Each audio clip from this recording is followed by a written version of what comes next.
The Moneycontrol's Financial Distributor Expo. Yesterday, we did see and explored the changing architecture of India's financial ecosystem, from financial inclusion and investor education to wealth creation opportunities, volatility management, emerging asset classes, and the future of distribution. Now, with mutual funds managing over 50 lakh crore rupees and retail SIP accounts steadily growing, digital onboarding has simplified access.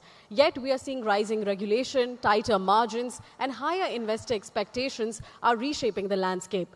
Distribution today is about enterprise building, scaling advisory firms responsibly, diversifying revenue in cyclical markets, leveraging technology to strengthen the trust and moving from individual advising to institutional building. So yes, this is something that the core essence of where the institutional landscape lies down, and that is through which we begin the day 2 of Moneycontrol FiDEX 2026. So to begin today's conversations, we start with one of the most powerful forces which is reshaping the advisory business, and that's your technology. Across the India's financial ecosystem, we have seen digital platforms, AI-driven insights, and data-led decision-making, which is dramatically improving how distributors research products, engage clients, and manage portfolios. Yet, even in a highly digitized environment, trust remains the most valuable currency at present. So the real question is not whether technology will scale distribution, but how to scale it without losing the human connection that investors rely on. So to explore this conversation, please welcome Mahalakshmi from Moneycontrol, who will lead this conversation. Joining her on stage are Amit Das, CEO, Think360, Avinash Rao, founder, Alt DRX, Fractional Real Estate, and Dale Vaz, co-founder and CEO of Sahi App. Please welcome them with a warm round of applause.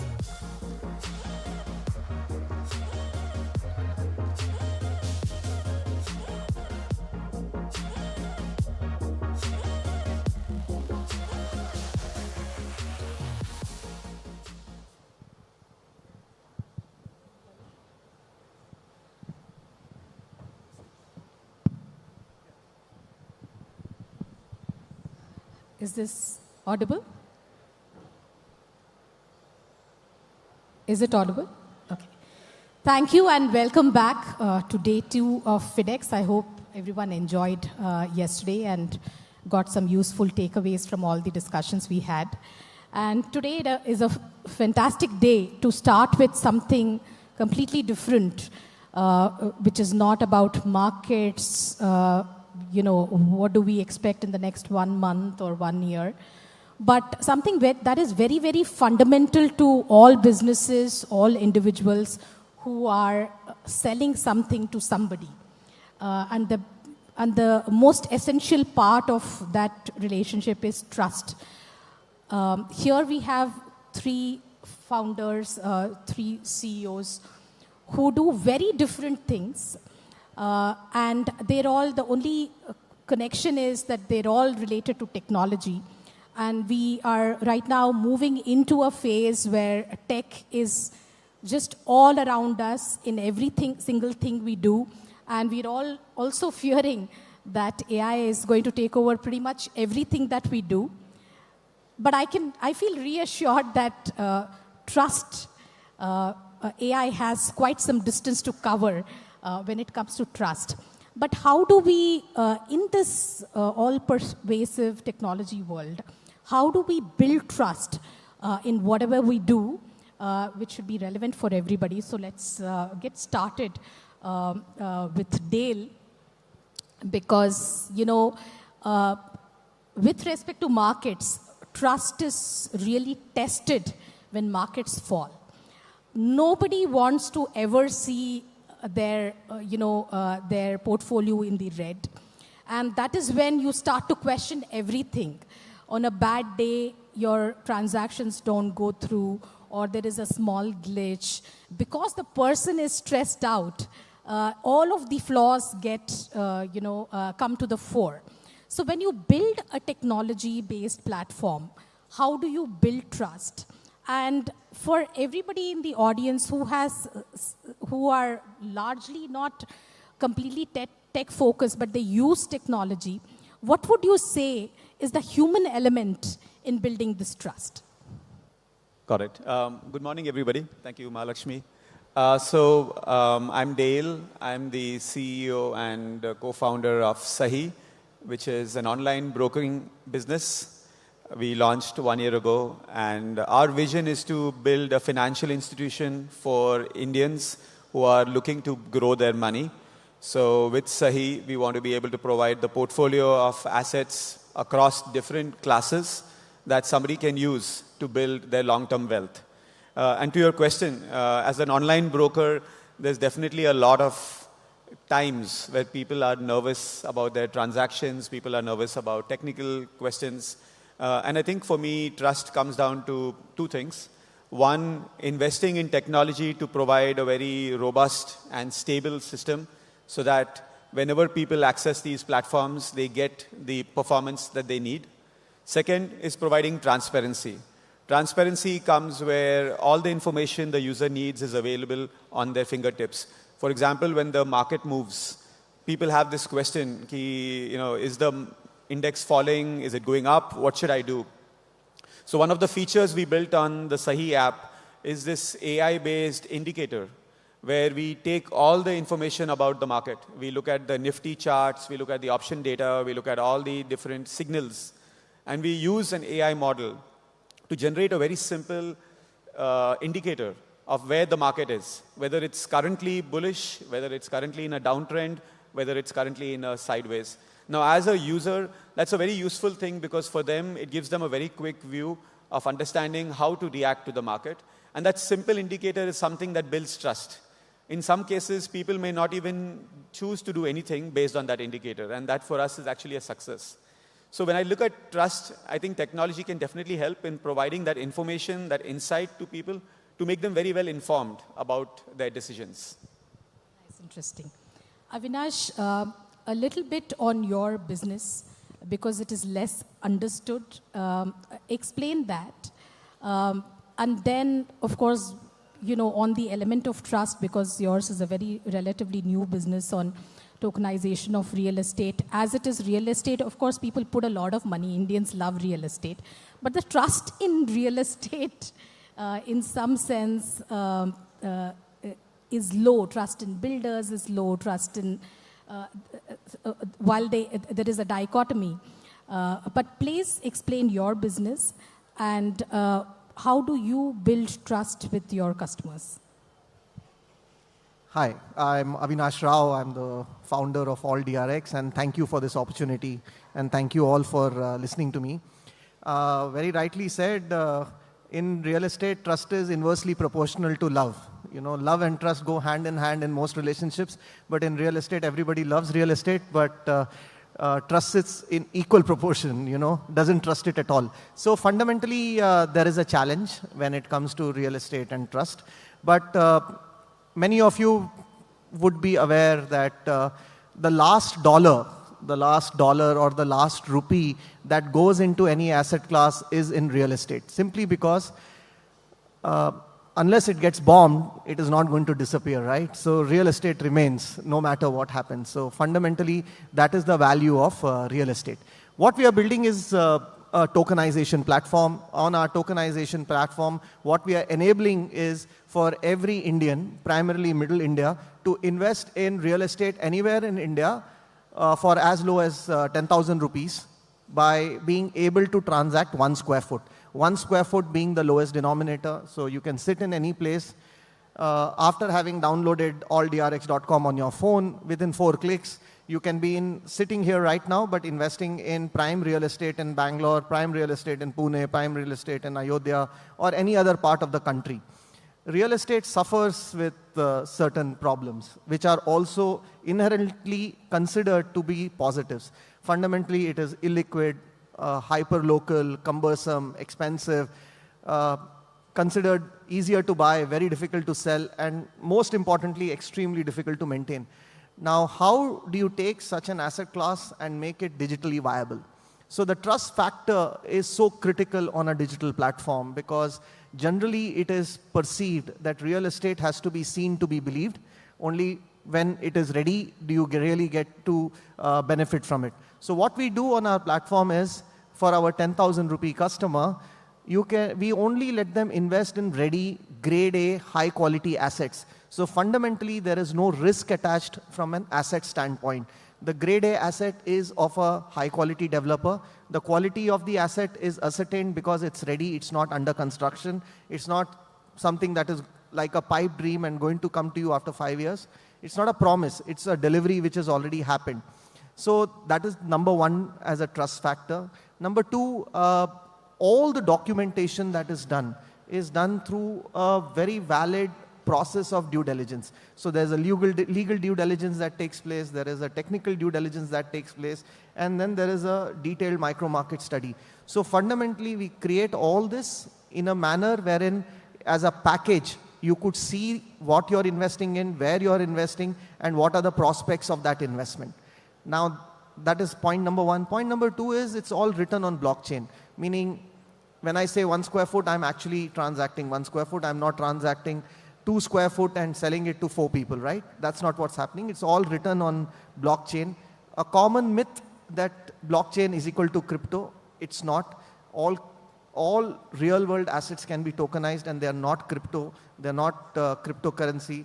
Writing on blockchain merely means that the contract is immutable and you would get the right contract in your hand. So fundamentally, every digital contract that we write is written on blockchain. So these are a couple of trust factors that we build in.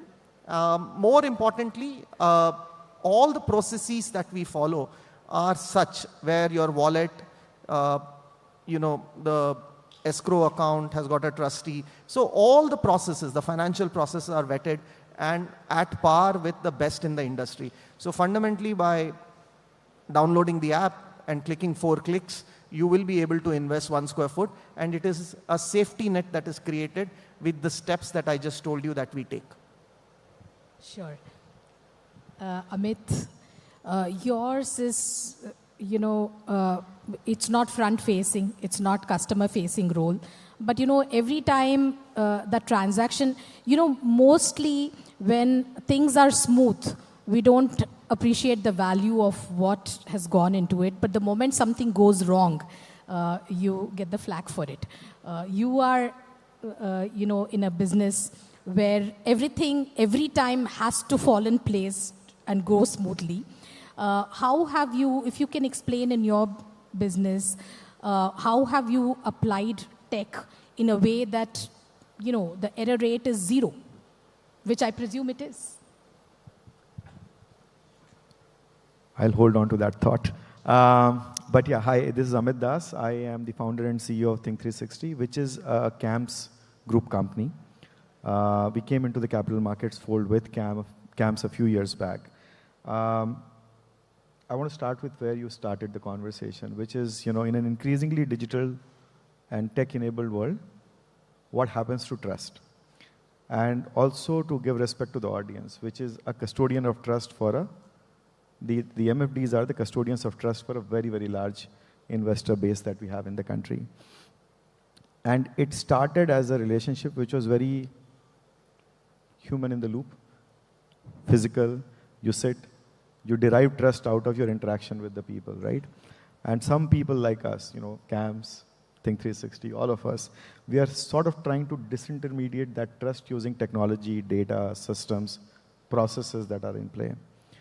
And yet, I think, as we have seen in our couple of decades of being around, and we see that every day, that when a smallest amount of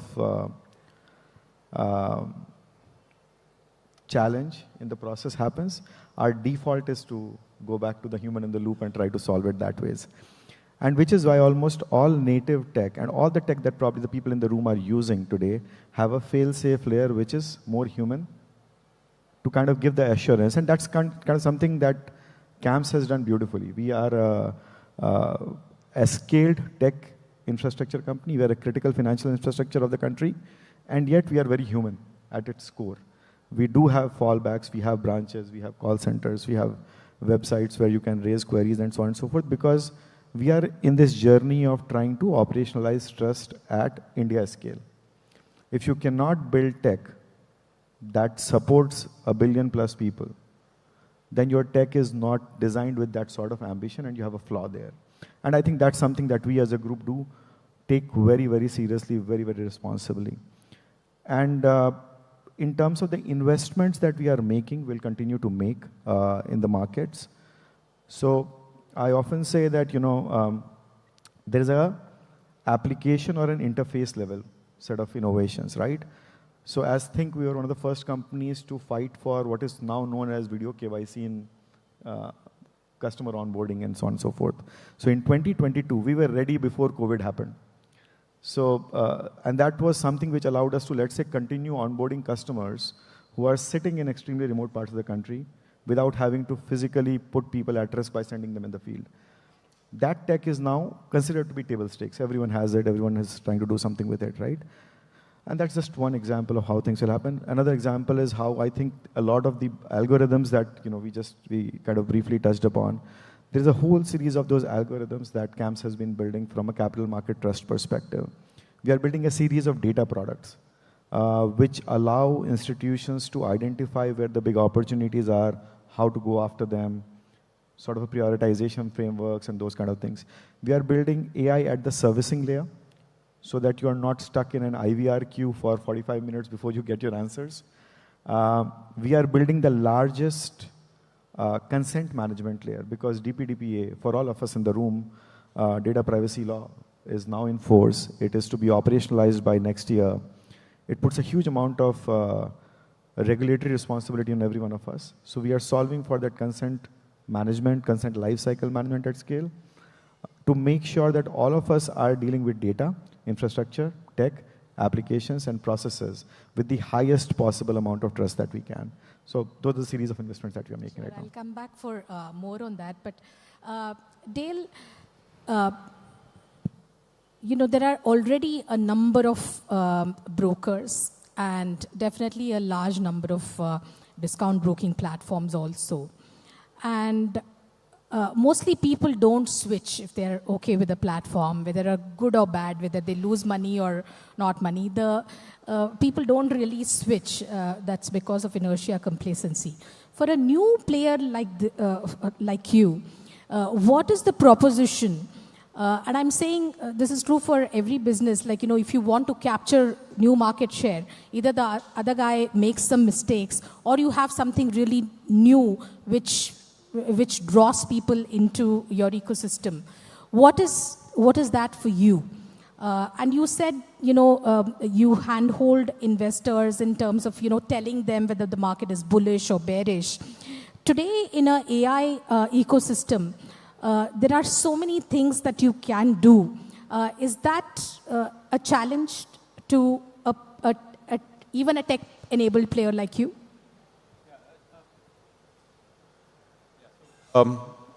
Great question. I think a couple of questions that you've asked, I'll talk about both. In terms of what is the opportunity for a new broker like Sahi, I think it's the same problem that most people in the room face. Like as MFDs, everybody wakes up every morning and says, how do I find the next customer, right? And how do I grow my base? And the same is also what we are facing. But at the end of the day, if you look at where India is, there are two things that we believe are very big tailwinds for us. One is the larger India story on how there is massive growth that India will go through in the next 10 years. And we believe this financialization of savings, almost a $9 trillion opportunity, is going to be the power that will push a lot of people, including brokers, including MFDs, for continued growth even into the next decade. So one is this larger story. The second, more specific to broking, while we have a lot of broking products in the market, my personal belief is that they still don't solve the customer problem. If I look at the customer need, the last 10 years was very simply, can I get access to the market? Most people did not know how to buy or sell a stock. So in the last 10 years, we've solved that problem. Anybody in this room or outside can pick up a mobile phone and get a demat account in maybe 1 day or 2 days. So access is a solved problem. But if you ask the same customer that given the access, do you know how to get performance for your money? Do you know how to make your money work for you? That's where people are still struggling.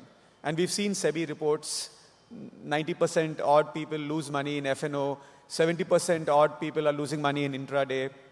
Most people who are investing are failing to beat the market index benchmarks right? So while we have said access is there and there are many broking apps out there, our belief is customers for the next 10 years are going to focus on performance. And what does performance mean? Basically, customers are going to demand that they get all the insights they need, they get all the tools they need, and they get the platform performance in a single place where they can make the most informed financial decision. So that's what Sahi is doing. And we've seen really good results. In the last 1 year since we've launched, we've onboarded more than 3 lakh demat accounts. We are one of the fastest growing broking businesses right now in India. In the last 10 months, we've processed more than 100 million trades on the platform, right? And all this is coming on the basis of the fact that customers are really liking the differentiated experience we have provided. They are really liking the power of Sahi. They're liking the speed that we provide. And of course, from a brokerage perspective, we're actually more competitive than the industry. So we believe that as long as one, India story is intact, and second, as long as customers are ambitious and looking for more performance, there's always going to be space for a company like Sahi.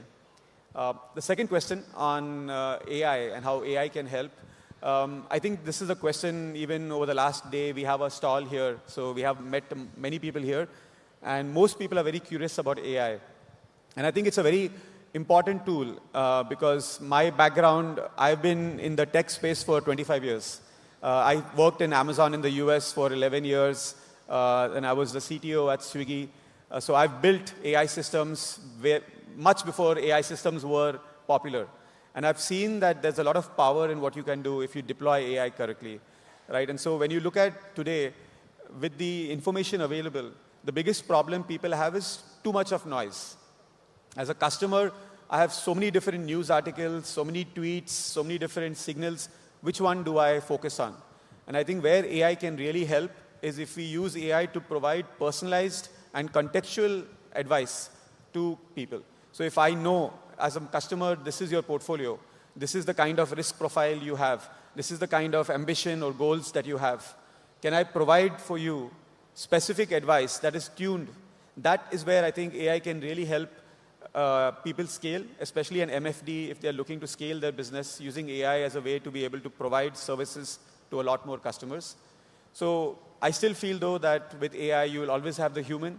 Our belief is that the human will be in the top and AI will be like a tool. And in that world we believe that AI will help scale businesses much faster.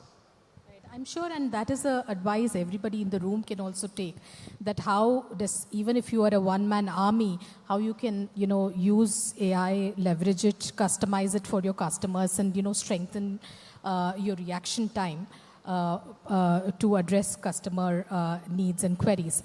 Avinash, one of the questions for you is real estate, the big problem and also in your product is lack of liquidity.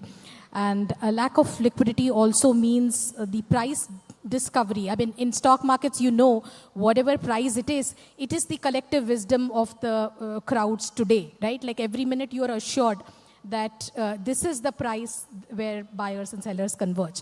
While that price may be there on your system also, what is the sanctity of that price? Is there trust issues around those prices? And how do you address those?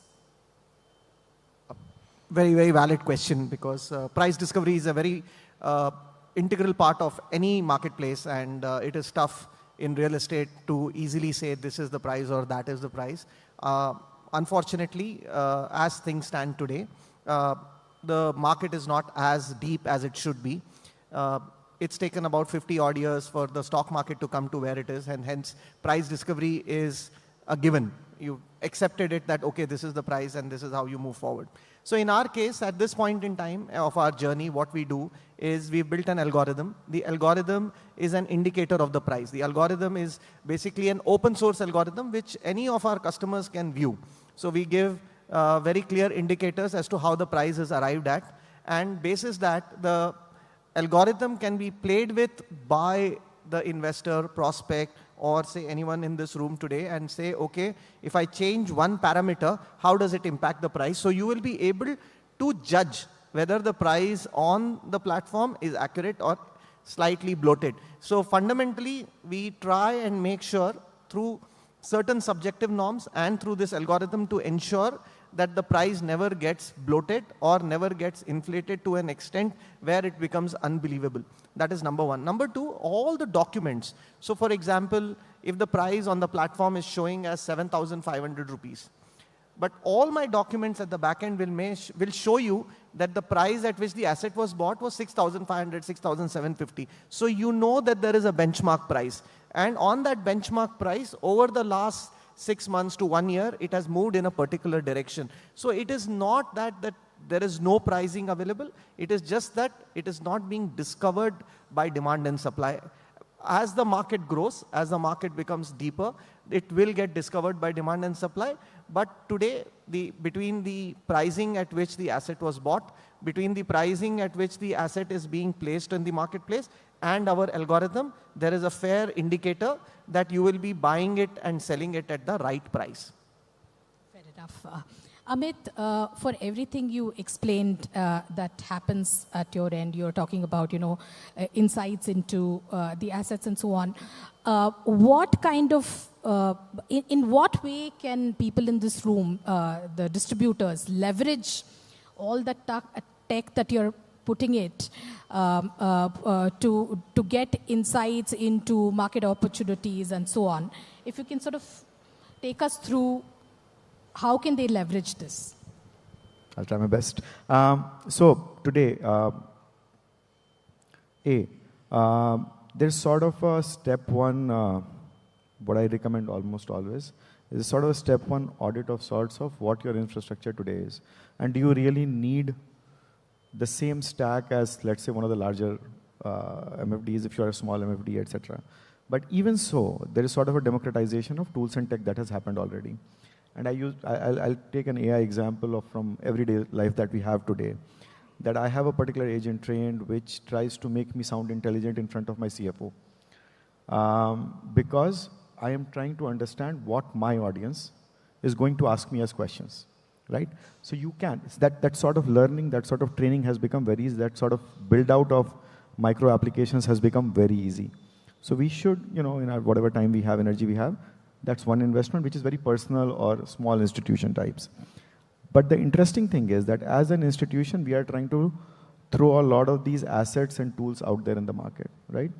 We are probably the largest enterprise grade PFM deployments in the country, right? Which covers data from account aggregator, which covers mutual fund industry data, which covers equities data, which covers what's happening in your bank accounts, your cash balances, your the way you kind of earn versus spend money in a retail individual's life, right? But almost, I would say safely, that 99% of India's, people who earn money do not really have a great relationship with their money. They don't understand, and that's where, the advisory layer, the distributors, the people who have trust, act as a counselor, act as an advisor, they sort of act as a conduit to educate, to help them declutter the information that is there. Those tools are largely democratized. They can be used. Three, the onboarding, lifecycle management tools, transaction management tools, which is where we have done a lot of investments, they are supposed to provide the level of trust and transparency in what happened. That is the biggest reason why CAMs exist, right? We inspire that trust in a transaction and the entire life cycle of that transaction. That's something that everyone has access to. That's something that we will continue to have access to. And a lot of our digital software, tools, etc., are designed to. And to that extent, if something seems like, oh, here's a great idea, chances are that it's already on the roadmap, or it can be prioritized if it's applicable to a large universe of companies. Our job is to make it easy for people to invest. Our job is not to drive that investment itself, right? We are the back end to the people who are sitting in this room. So almost anything that is happening there, like I said, first touch point where you start a customer conversation, you start onboarding them, has KYC, has onboarding experiences, has privacy implications. From that moment onwards, everything that we have, all the way till a customer stays invested with you, that trust infrastructure is something which we take a lot of pride in. Right. And a lot of those tools are available. Right. Dale, just one last question for everyone. When you apply tech, whether you're fundamentally a tech-led platform, or you use or leverage tech or AI in your journey as a wealth advisor or a distributor, what would you say is the most fundamental one thing you should be cognizant of to ensure that trust is nurtured and built and not destroyed? Most fundamental one thing. So when I think about technology, I think there's all this talk about AI replacing people and replacing jobs. But I don't believe that. I believe that AI is actually a tool that everybody in this room should use. In some sense, this is a moment where everybody here can become 100x more successful if you use the right tools. For example, if you partner with a platform like Sahi, where we provide a partner dashboard, everything from onboarding to customer account management to providing you research is something that the platform provides. Now, in the old days, the MFD or the advisor would have to do this manually or directly go figure out how to review portfolios, how to push the customer to manage their investments. Now, with the technology platform, that complexity is taken care by the platform, which makes the individual that much more effective. So rather than think of technology as replacing you, you should think of technology as something that makes you 100x more powerful. And that is how I think if we approach it, all of us will be winners because the market is very big. The next 10 years is going to be massive for India and all of us if we do it right. Right. Same thing. What are you paranoid about with respect to keeping trust? Okay. Two parts. Paranoia is like second nature to most of us when we are running a business. So we are usually paranoid about people not trusting us as the fundamental basis of how businesses go. So in our minds, it is very simple. End of the day, this is actually dhanda, right? End of the day, it is about buying, selling. So transparency is the key. Trust is very important. Trust is bought only through transparency. And most importantly, technology forever will remain an enabler. In a country like ours, we are able to launch our platform only for one reason and one reason alone, because the technology ecosystem has enabled us to do so. Like I was mentioning this earlier in private, we have got 100 crore Aadhaar accounts today. We have got 60 crore people with UPI access. That makes it possible for people to come on a platform like ours and invest. Now, for us to win their trust, what is required is to do the business in the most transparent manner possible and ensure that many of their fears with respect to real estate, with respect to platform like ours, with respect to say, is my money safe or not, are addressed in the best possible manner by being transparent and by providing as much information as we can. So end of the day, it is important, be it us as a platform, be it you as an intermediary, that the investor is transparently informed about what are the risks and what are the rewards. So we do that by ensuring that we don't say things like,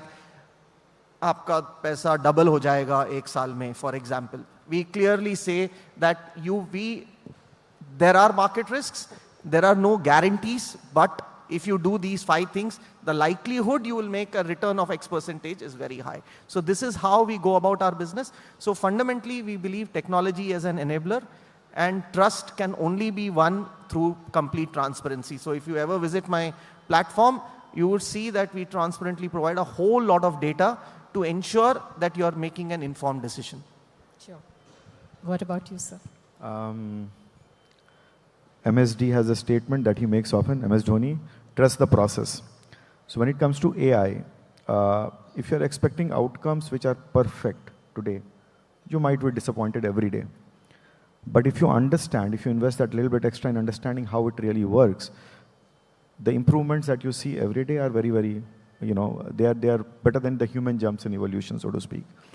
So that's the part about which is trusting the process. So you should be everyone in this room should be extremely open to using whatever tools platforms are throwing out, independent platforms are throwing out, because that gives you unbridled power to scale, to expand, to innovate, to experiment. It's like cutting my own feet, but you don't need to depend a CAMS or equivalent to drive innovation. You can do it yourself. But while doing that, be extremely cautious. Because in the process, some mistakes, some errors, some things will creep in. So if you're not keeping your eye, quality assurance is the bedrock of great development. So if you have, don't trust things blindly. evolve with the tech, and you would be fantastically placed within, whatever development goals you have on the tech, trust, processes, data side. You can beat your 3-year goals in 30 days if you are invested in the AI stack today. Sure. Great insights. Build processes. Make sure that your processes are trusted. Don't overstate what you can deliver. Be transparent and hold the customers whenever the times are bad. Thank you so much, gentlemen. Very useful takeaways from this. Thank you so much. Pleasure talking to you.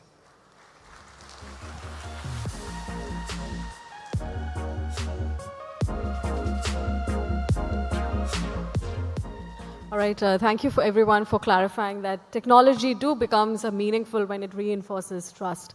And of course, thank you, ML, for this conversation. All right, let's move on to our next conversation, where building a financial institution in India requires more than market insight. It demands resilience through cycles, the ability to adapt to regulation and technology, and a long-term vision for scale. Now, this conversation will be exploring what it takes to build and sustain a financial enterprise and what a future-ready financial firm must look like in an industry which is being shaped by rapid changes. To explore this conversation, please welcome back once on stage Mahalakshmi from Moneycontrol, and joining her is Rashesh Shah, founder Advice, to share his insights with a big round of applause.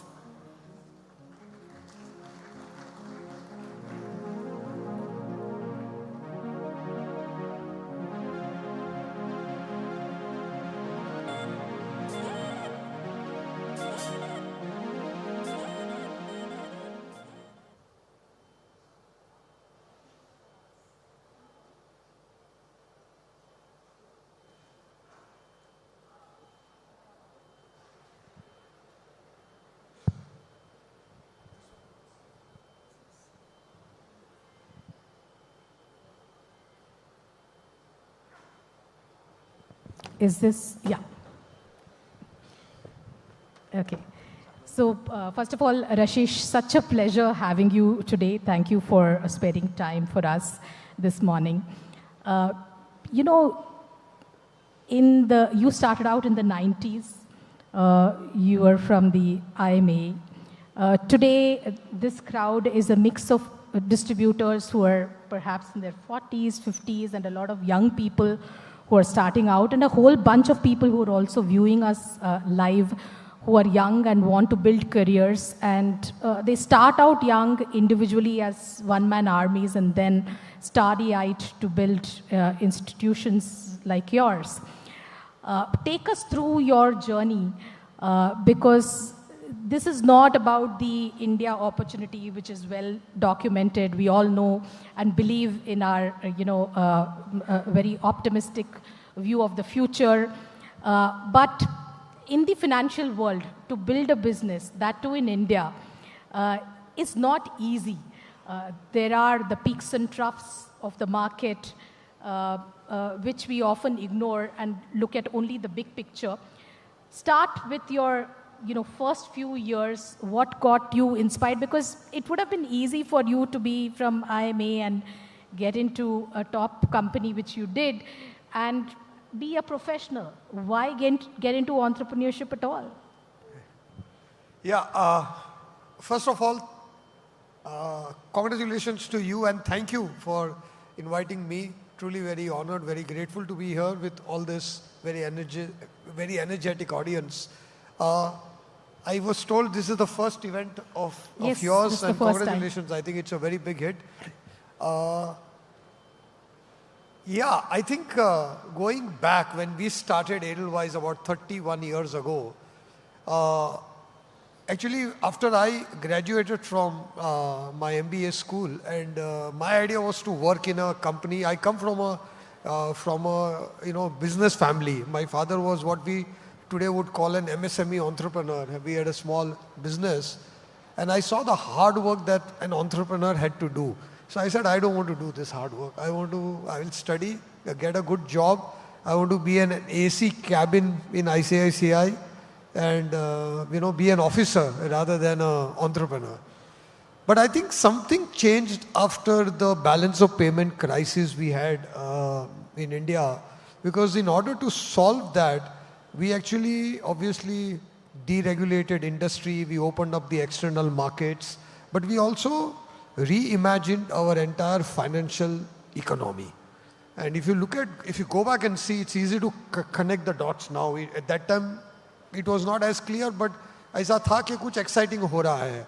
So if you look at, SEBI was formed in 1992, NSE came in 1994, private sector mutual funds came in 1993, private banks came in 1994.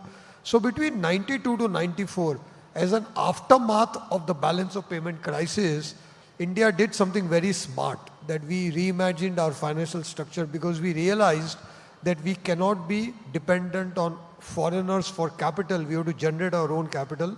I think it's taken us 30 years, but I think now what we have seen recently where FIs have been constantly selling and the Indian mutual funds and the Indian investors have been the counterpart of that and our markets have been stable, shows that we are now fairly Atmanirbhar on our capital needs. But it started 30 years ago.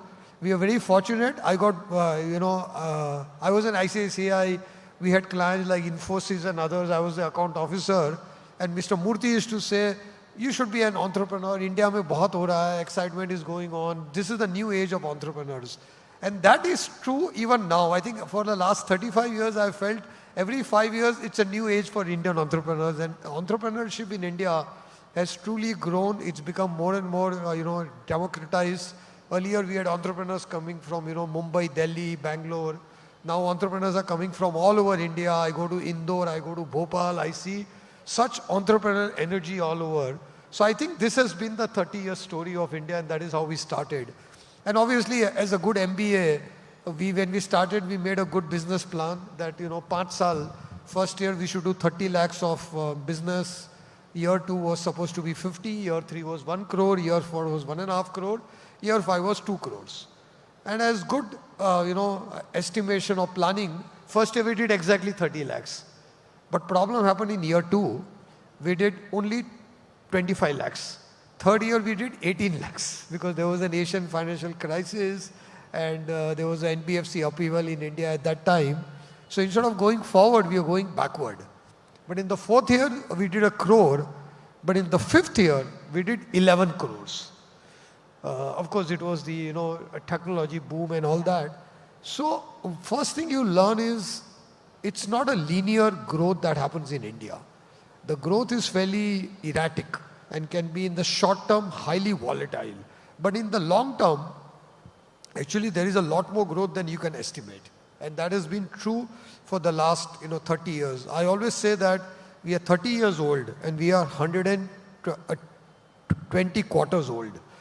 Each of the 120 quarters has been filled with kitch-pitch. There is no Atma ki Shanti in India in any quarter. Because something or the other, like what is going on now, some AI happens, some Gulf War happens, some, Ketan Parekh scam, some parliament attack, Indo-Pak war, global financial crisis, taper tantrum, COVID. India mein hamare khud ke drama bahut hai. And we also get the global drama along with that. And we are a very drama country. So everything is amplified. And partly thanks to the media in India, there is a lot of amplification of every drama. Like even this Iran war, I think the most entertaining is to watch the Indian media of, everything, one ship blown up, one missile going up is amplified so many times. So India is in short term filled with drama, but in long term it is filled with a lot of opportunity. So what we learned is it's not a straight line. It's going to be very highly volatile. But I always remind myself, the day I started my career in ICICI in '89, the Bombay Stock Exchange Index was 680, which is now 80,000. So having seen more than 100x growth over 35 years, I wish I knew this compounding is actually possible. Right. And I must be honest that compounding has never been, even now, easy to see on an everyday basis. It's only be able to see when you see it from a little bit of distance. So I think what we have learned is you need a bifocal approach. अगर हमें भगवान ने 2 आँख दी है, एक आँख on the short term खिच pitch and the other eye on the long term opportunity. And if you can balance the two, if you can manage this bifocal vision, not get too excited only by the opportunity. I see a lot of foreigners come to India and they say India per capita, this, that. Everybody gets very excited by the long-term growth. Then they start the India office and they realize all the short-term kitch-pitch, income tax problem, ye ROC ka issue hai. I'm sure everybody in this audience who has been running a business has encountered that kahin GST aata hai, kahin ye aata hai. India is filled with that short-term kitch. Then they get completely mired in this and they forget the long-term opportunity. So if you see either this or that, you will falter. If you can see both at the same time, that is the story of India. So 2-3 points to what you said. First of all, there is drama, I agree, but media doesn't make it more theatrical than it already is. We just make it vibrant. That is in defense of media. The second thing is that you talked about this volatility in financial services, like when you started out the first year was 50, then you said 23 and 18 and so on. And today we are really at a point where a lot of investors' nerves, I don't know whether we should say nerves are tested, because if you saw 2000 and 2008, this is not nerve testing. But people's confidence in some ways is getting tested. But the good thing for most mutual fund distributors is there is at least a floor in the form of trail commissions that you sort of, secures you. But how do you really navigate this volatility? How do you insulate, whether you're a person or an institution, insulate yourself from these vagaries of the financial cycles?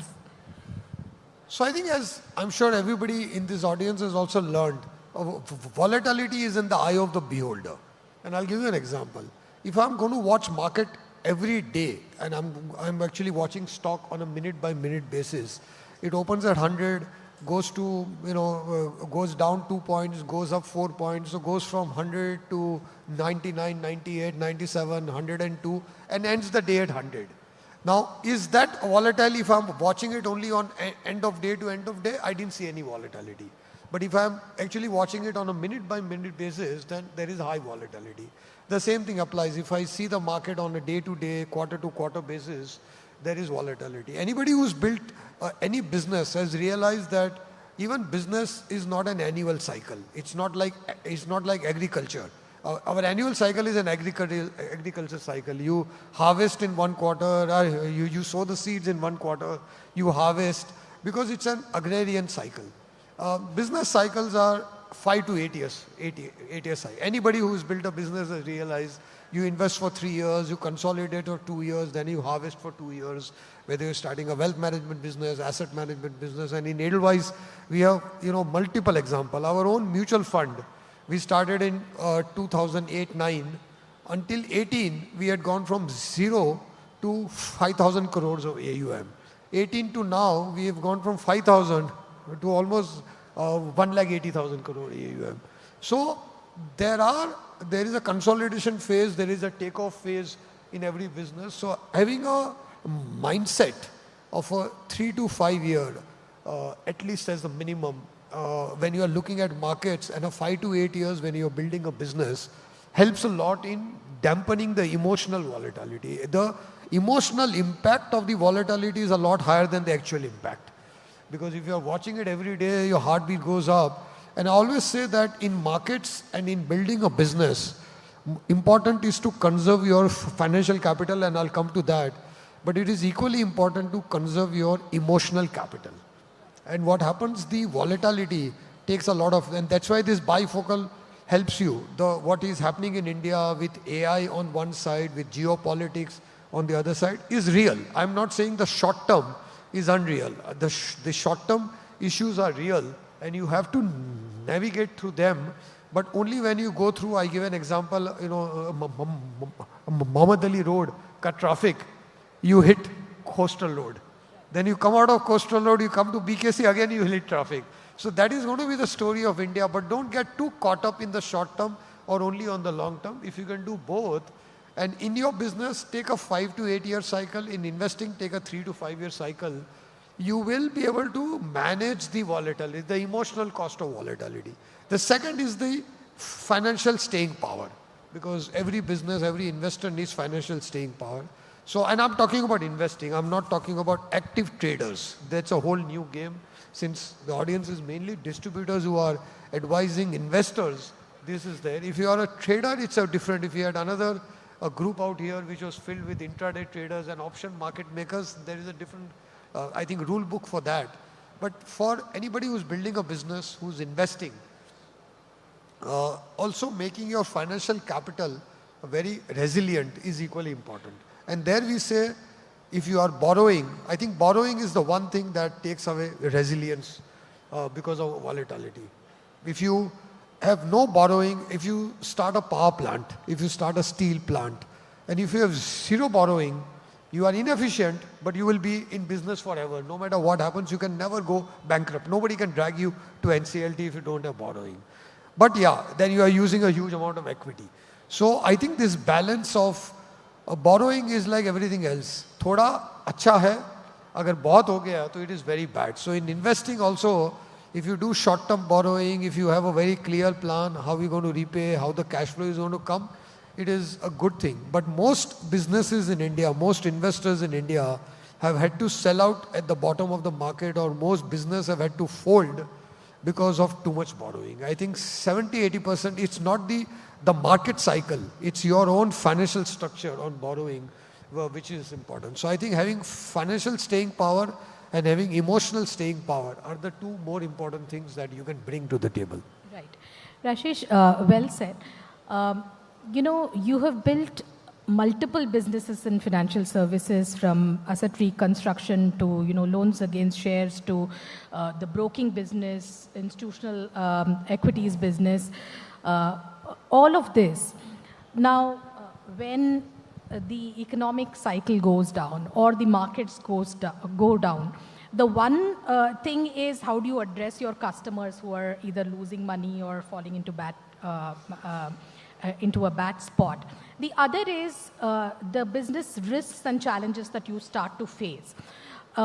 So what would you say how to reevaluate your own business? Is there like a checklist in your mind?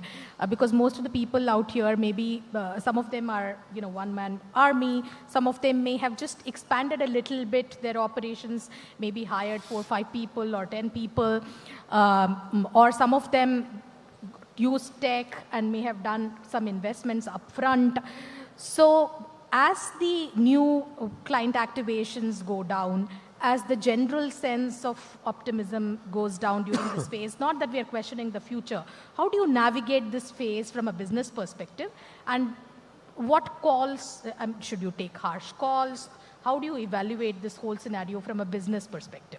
So as I earlier said, when we look at any business that we start, when we start an insurance business, we have invested almost 4,000 crores in our 2 insurance businesses over 10. And it's been difficult. I think insurance economics, I don't know how many people here distribute insurance also, but insurance economics has got worse, the margins have come down, all that has happened. But you constantly improve productivity, you constantly improve scale and all.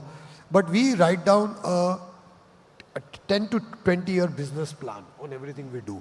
And we start with saying, do we have enough capital for 10 years at least? From where we are today, on a rolling basis, is there enough capital that we have available for the next 10 years to build the business?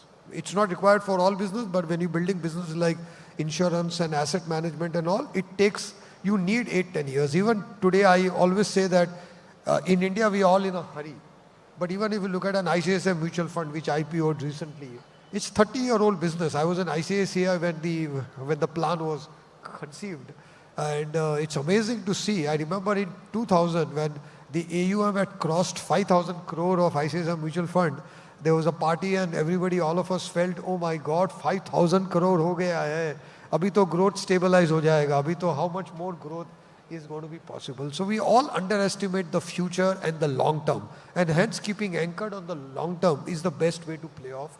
So make sure you have enough capital, enough staying power. So if you are a distributor and you are expanding, expansion also will cost some liquidity, some capital. Make sure you have enough staying power on that. So whatever is your expense, you should have in your kitty expenses for the next 5 years, you should have today the money to be able to spend for the next 5 years. If you are in a distribution saying? business, I would say maybe next 2 years or 3 years is also good enough. It's fine. Because you have it income. depends on the business. Like in a mutual fund, we were looking at 8 years. But in insurance, we were looking at 15 years. Okay, do we have enough capital? Because insurance takes 15 years to build. And you will have to keep on investing for it. It's like having a kid. If you have a kid and you say he's going to graduate and maybe do a post-graduation, you need to make sure you have enough capital to pay the school fees for the next 25 years. And that kid will obviously start earning money at some time. So it's a horizon. But if your kid is 18 years, then you need another 25-year horizon. So first is this. The second is whether business is small or large. In Edelweiss, we look at what is the quality of the business. Because eventually, large business, small business, I don't think it is about size. It is all about quality. Is your business of a good quality? And is that quality improving? And in Edelweiss, so what do you mean by quality, if you can explain? So in Edelweiss, what we have done is there are 4 parameters of quality. We have quantified that also, and we keep on. So the first parameter of quality is your employee satisfaction, because we are in financial services. If your employees are not energized, if your employees are not, because then ethical compromises, integrity, all that will happen. So you have to make sure the employees are very engaged. So we do employee engagement surveys, we do employee feedback, we have exit interviews to look at all of that. But you should be able to get an estimate, are your employees engaged? Because this is the first parameter of quality in a financial services company, whether you are an asset manager, wealth manager, distributor, whatever you are. It's very important that your employees are engaged, first quality. Second is customer. So we do customer satisfaction surveys, we do NPS, we do all of that.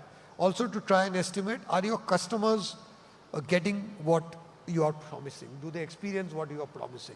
You don't have to promise the moon. If your scheme is saying, I'll give you 8% return, or if your scheme is saying you get liquidity after 3 years, I don't have to give you liquidity every quarter.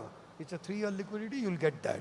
But so we also do a lot of customer feedback, customer satisfaction, NPS. There are a lot of tools in each one of these.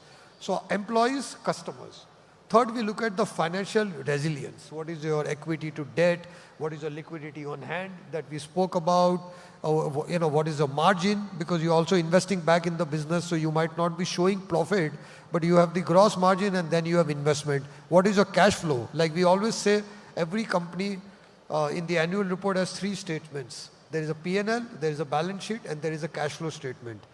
Any analyst you look at nowadays looks at the P&L as 80% of the focus. The balance sheet is another 18-19% focus, and only 1% focus is on the cash flow. We think it should be the other way. And the Indian annual report is very well designed. I mean, the ROC has done a fabulous job on the cash flow statement. I've spent years on that. I must say it has taken me 30 years to learn cash flow. I did that in my MBA course to understand cash flow. For those of us who are investing, cash flow is ABC. A is cash flow from operations, cash flow from investing, cash flow from financing activity. It's a very well designed, it's actually one of the best in the world designed cash flow statement structure that we have in India. But nobody looks at it. I mean, ask anybody of your analysts, ask anybody, nobody looks at the cash flow statement. But we look at that because that is also an indication of quality. You might be making profits, but you don't have cash flow. So free operating cash flow, all these are very important parameters. So the third is the financial robustness. And it actually varies from business to business, whether it's equity to debt, whether it's gross margin, whether it's cash flow. But you should have a good estimate of what are my financial quality parameters. And the fourth one is risk and governance. So we look at exceptions, and when there is an RBI inspection, SEBI inspection, observations on that. What are the breakdowns that have happened? We do root cause analysis on every breakdown, because if you are in financial services, we are highly regulated and we are custodians of other people's money. Whether we are holding it, managing it, or it is going through us, we are still custodians. So as custodians, we have to have the bar very high on risk and governance. So that is the fourth quality, and there are ways of quantifying it, but we evaluate every one of our business on these 4 parameters annually and saying what is a quality score on that. So right. Our time's up, but one last question.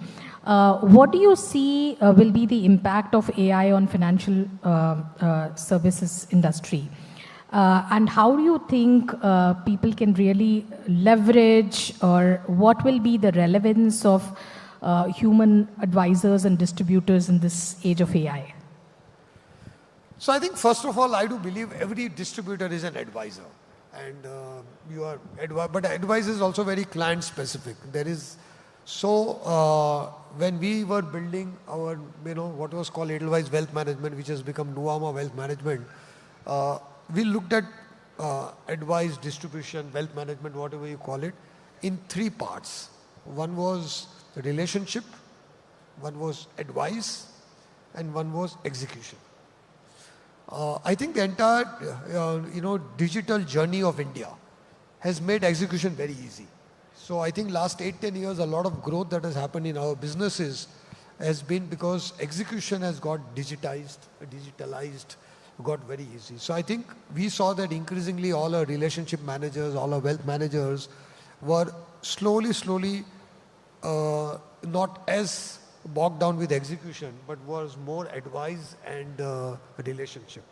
I think AI will also take a lot of advice and make it automated, and I don't think it will be, I don't think we'll have AI relationship managers. We'll still have human relationship managers. All good relationship managers will become AI assisted on advice, the way we were digital assisted on the execution side. And the larger and larger part of the advisor, distributor role is going to be the relationship management. And I'm not saying relationship management is going and having a cup of tea. A large part is going to be, I think, listening to clients, understanding the needs of the client, and creating solutions around that, because that is going to be the most important. These solutions and all, there is a lot of intelligence AI will provide on how to come up with solution. If you are a 40-year-old, want to do retirement planning, what should be the ideal way, assumption on inflation, a lot of that which RMs used to do, which advisors used to do, will all get AI'd away. And already, if you have seen Claude Wealth, there is a lot of that available. But the relationship management, the listening to the clients, understanding the needs of the client is going to be very paramount. And that is very important, because whatever advice AI gives you will have to be based on client first.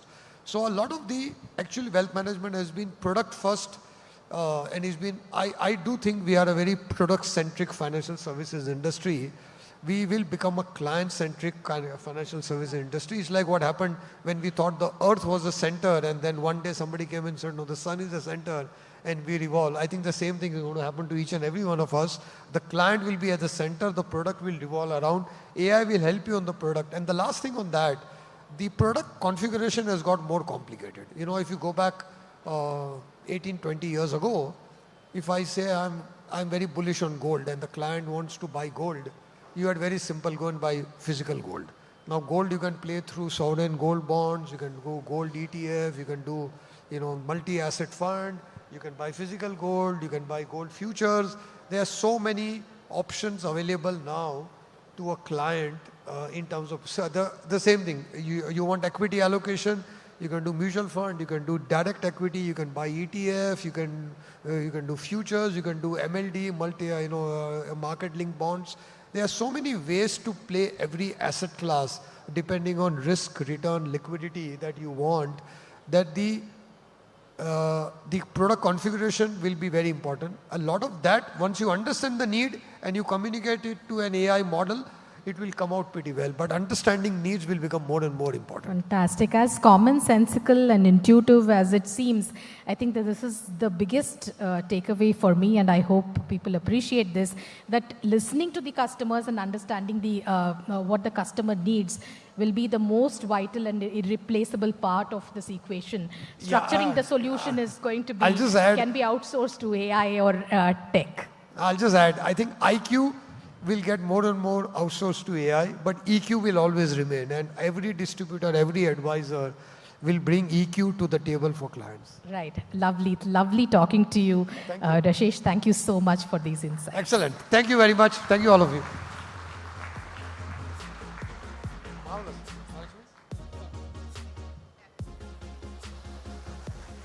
Definitely. What a beautiful thought to end this conversation with, that EQ is going to be cognizant in AI, in this AI changing ecosystem. But yes, thank you, Mr. Shah, for those valuable reflections on the leadership, resilience, and building enduring financial institutions in a dynamic industry. And of course, thank you, ML, for driving this conversation. But yes, let's move on to our next conversation. That is your market, which has been shaped by evolving interest rate cycles, tighter liquidity conditions, and heightened credit scrutiny. Investors are increasingly exploring avenues that go beyond the traditional fixed deposits. So from private credit platforms and bond marketplaces to specialized income strategies, the fixed income landscape today offers a wide range of opportunities. But with higher yield often comes higher complexity. What truly defines predictable cash flow in today's environment, and how should distributors evaluate credit quality, duration risk, and liquidity when recommending income-focused strategies? To explore all of this and beyond, please welcome Zoya Springwala from Moneycontrol, who will be guiding this conversation. And joining her are Prateek Goyal, CSO Giraffe, Anand Sunavane, Director, India Bonds, and Yagnesh Upadhyay, Executive Director, The Fixed Income. Please welcome them with a warm round of applause.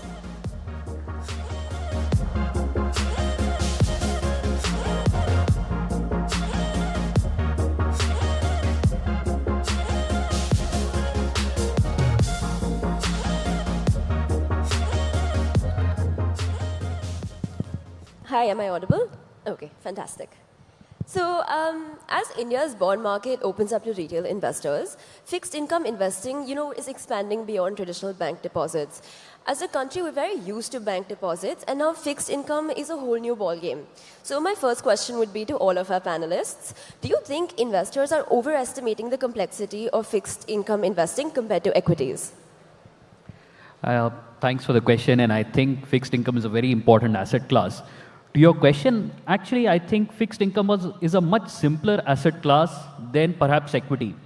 Because in equity, you are doing fundamental research on a company and taking a long-term call whether this company will do well or not. That includes a lot of risks, including execution risk. You can plan very well, but you don't know how the employees will perform. You don't know what are the next product lines that might come up. In fixed income, you are essentially measuring only one thing, which is credit risk.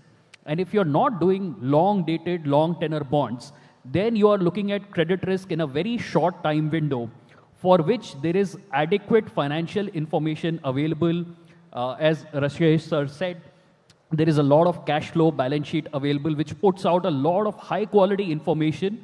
You also have the assistance from credit rating agencies. You also have assistance from people putting out a view on bonds and putting out a view on credit markets in general.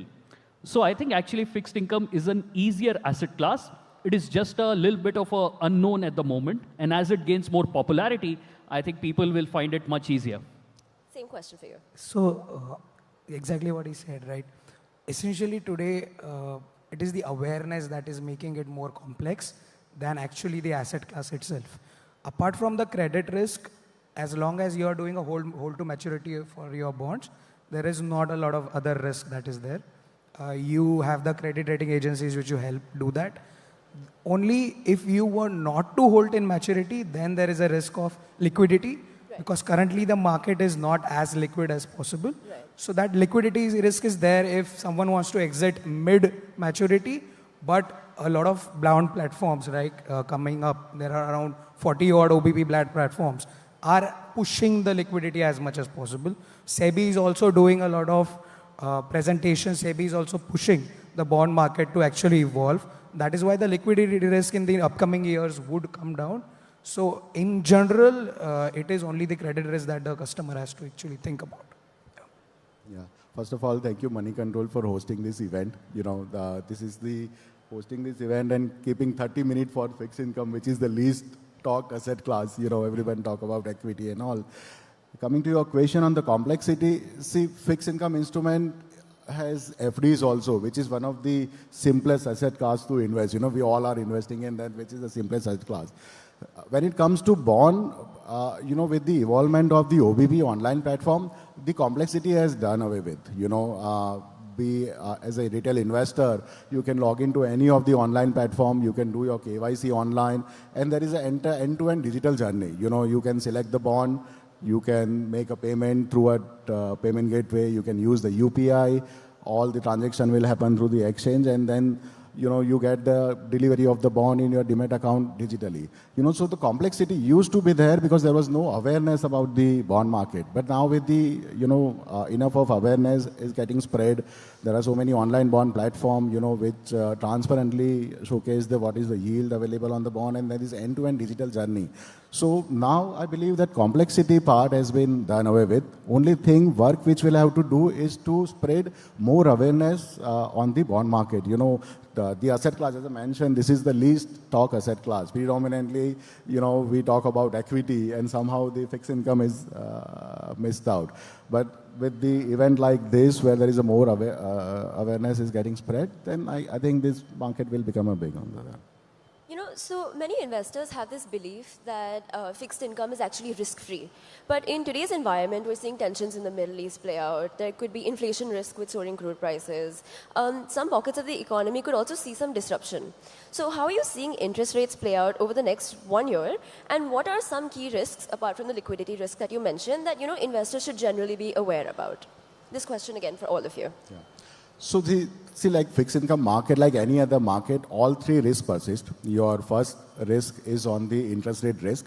But as Anand mentioned, if you are investing till maturity, you are holding till maturity, then you are not much exposed to interest rate risk. But yes, if you are investing in long-term bond, then you will be exposed to interest rate risk. The second is the liquidity risk. Why this market has not picked up in the past, because you know how to get into the market, but the exit was difficult. But as I mentioned, with the evolvement of the online platform, all the online platform has this sale option available on the platform. So which mitigate the liquidity risk. Client who has invested and they want the exit, they can easily exit on the platform. We are also building a technology where, like the investment is completely digital. Similarly, the exit will also be completely digitized. Client will just select this is the bond they are holding and they want to sell.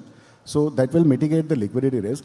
The third and the most important risk on the bond is the credit risk. There is a market perception or people perception that the bond is risk-free asset class, but it is not. We have seen defaults in the past. Of course, there are very less default, but we have seen default in the past. So assessing the credit, selecting the bond is very essential. We have seen many investors get carried away with the return and they don't understand the underlying risk of the bond. And they end up losing the money. Like in a mutual fund or equity, if you go wrong, your 100 can become 70 or 80. But in the bond, if you go wrong, then your 100 will become 0. There is nothing in between. So understanding the credit is very important. All these platforms are, showcasing what are the risks associated with the bond, what is the rating, the first parameter on the risk, what is the issuer background, whether the bond is secure or not. You have to assess everything. And by doing that, you can mitigate the credit risk. Same question. So I think he almost covered everything, but it is essentially the way in equity, right? So you guys look at the issuer or the company you are trying to invest. So that is the main risk, which is the credit risk. Read about the issuer you are trying to invest, understand what the issuer is, how is their business, and they take the call depending upon your risk appetite. Higher the yield, lower, you basically higher the yield you are trying to chase for, higher the risk, lower the yield, lower the risk. So that is why it actually depends upon the distributor giving it to his investor. Think about why they are investing at till what horizon, and depending upon that, your risk can be taken into consideration. So as long as this awareness is there, then the risk essentially gets reduced, and all the OBP platforms, NSE, BSE, we are helping increase the awareness as much as possible. I think my view is a little more simplistic. See, with short-term events like the Iran war or the oil supply going up, it does not change the fundamental credit of the company. So fixed income is a very robust asset class. Okay. If you are investing in bonds of a company and they see a short-term cycle, their share price might go up and down, but they're going to pay out their obligations unless something changes fundamentally. Right. Sure enough, if this war carries on for 4 or 5 years and oil stays up for that amount of time, there would be increased credit risk over a prolonged period of time. But if subsides in a quarter or 2 quarters, there are not companies that are going to go bankrupt and default on their debt. Right. So that's the beauty of fixed income. The second thing on interest rate, let's say there is high inflation, interest rate goes up. It does not destroy the returns for the end customer or the partners. Sure enough, your inflation has gone up, your real income has come down, but that's true for any asset class. That will be true for your FD, that will be true for your equity. It does not make you lose money. So I think that's the beauty of fixed income, where the risk essentially is only credit risk, which has to be analyzed fundamentally, which you have to look at a company's number and be sure of the bond that you're buying. But once you have done that, your income traditionally gets locked unless there is a prolonged long-term event which really distorts the fundamentals of the economy or of that particular company. Okay, all right. So we're seeing some traction in fixed income from the retail side. What do you think has changed in the last few years that is bringing bonds and debt instruments into this retail conversation? I think there are 3 things that have fundamentally changed. One is there is a lot more awareness about the product, which has happened because there is a lot many more issuers that are coming to the capital markets. If you look at maybe 15 years ago, they were largely PSUs and maybe state governments that were accessing capital markets. Now there are A-rated companies and even BBB rated companies that are coming to capital markets, and that really brings more optionality. See, previously, if you had a 10-year bond which is giving you 8%, it perhaps does not attract the customer to actually participate. Now, if you have a 12% bond for a 3-year period, it certainly becomes a more compelling proposition because then you can plan your cash flows in the shorter span of time while putting long-term money in equities. The second aspect is, as Indian consumers and Indian savers have made more wealth, there is a lot more awareness about protecting that wealth and not saying that, look, I just need to target growth for 15-20%. They are happy with the compounding of 12% by investing in a bond year on year. And the third thing, of course, we thank our regulators, saying that, look, the push that has come from the regulators, the tailwind that they are bringing in by creating online bond platforms, by now launching a new slogan, Ek Bond Ek Sashakt Bandhan, and SEBI themselves now sort of pushing debt capital markets up, that is a big tailwind. So, yeah, so it's digitization, awareness, and the regulations, like you mentioned. Regulations has actually played the biggest part in the last 3 to 4 years, because SEBI fundamentalized the OBP regulations. The minimum ticket size was actually reduced for a retail person to come and invest in bonds. So 5 years ago, you would require 10 lakh rupees to invest in a bond. Now you can start at $1,000 on any of the online platform there. So it just becomes easy. Basically for a new investor, the way SIPs made it easy for him to get onboarded by a SIP of 5,000 and start. So doing that for retail has actually become easier due to digitization and the regulations helping it out. And again, because now people are more financially literate in the country, they think about finding some asset class beyond fixed deposits and less riskier than equities and mutual fund. And that is the beautiful space that bond has. That is the gap that we are trying to fill. And that is the reason there is a push right now. And in the next 3 to 5 years, that is what will drive the bond industry as much as possible. Just to add what Pratik and Anand has said, see, fixed income market used to perceive as an institutional market, and a retail had very limited access to it. With the online bond platform coming into picture, it has solved 2 problems. One, it has given easy access to retail investor. Retail investor can log into any of the platform and can see the bonds and, transact in the bond. Second, it has given a transparency. Earlier, because of the institutional market, this used to be OTC market, retail does not know at what level which bonds were available. With the OBP, the online bond platform coming into picture, their transparency has been there. They see which bonds are available at what level. And majorly all the OBP, the level, the rates which they are giving is near to institutional market. So the access which was limited to only institution has been given to the retail investor. And the transparency, especially from the risk and return perspective, has been given by the OBP. So this 2 things has, helped the market to grow in last 3 to 5 years. Okay, so as retail investors are finding it easier and easier to access bonds, there are many types of bonds available to them, or many types of fixed income, ways to invest in fixed income. We have government bonds, corporate bonds, debt mutual funds. So how do you think that retail investors should go about choosing these options? Before coming on to selecting a bond within the fixed income asset class, first we'll have to, understand, we always talk about the, investor ratio that 70% has to go in equity and 30% has to go in fixed income. I guess we need to change our mindset. Instead of telling that 70% has to go in equity and 30% in debt, we should tell that how much money I want to park to preserve my capital.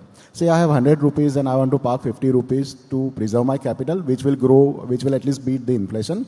And 50% I want to park where my wealth is getting created. By doing that, you will have a natural allocation on the bond. Coming to then a selection of the bond. So basically there are three criteria which every investor has to understand. First, what is the risk profile, what is the return profile of the bond? Whether the bond is giving 7%, whether the bond is giving 10% or 12%, they need to understand the return profile of the bond. The second, they need to understand the risk and the feature of the bond. See, bond is not complex, but then there are different structuring happening in the bond. I'll give you an example, like the bond is secured. When we say bond is secured, it is secured against what? What is the quality of the asset against which it is secured? So, client has to understand the risk and feature. And third, the most important, client has to understand their risk profile. See, if I am a senior citizen and I don't want to take any bet on the credit side and I'm happy with 7.5%, then I can select government security, I can select AAA rated bonds.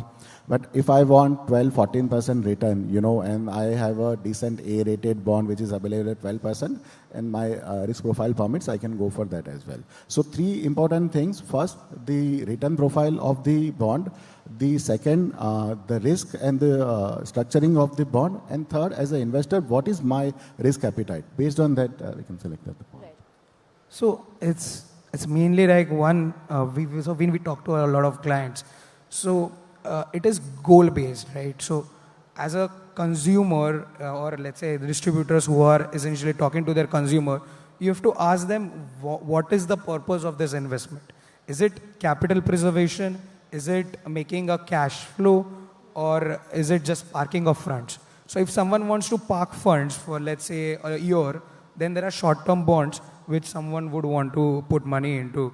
If it is capital preservation, which is usually for seniors, or if I've made a lot of wealth, I want to park some of it or preserve some of it, then we would recommend, or we would advise people invest in government securities or state guaranteed bonds, which are more secured, so your capital is preserved. If you want to essentially create a cash flow for you, for your monthly expenses and stuff like that, then you find 11 to 12% bonds, which give you monthly frequency and essentially put money into that. So every month, let's say if I put 10 lakhs in a 10% bond or 12 lakhs in a 10% bond, every month I'm getting 12 to 12,000 rupees as fixed returns, which I can use for my day-to-day chores. So it is more about what I want to what do I want to earn from the money I'm investing.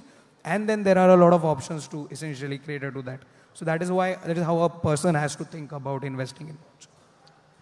Yeah, I agree that cash flow is the most important thing. And that is the thing that bond offers, where the day you are investing, you know exactly how much money are you going to earn and on what day.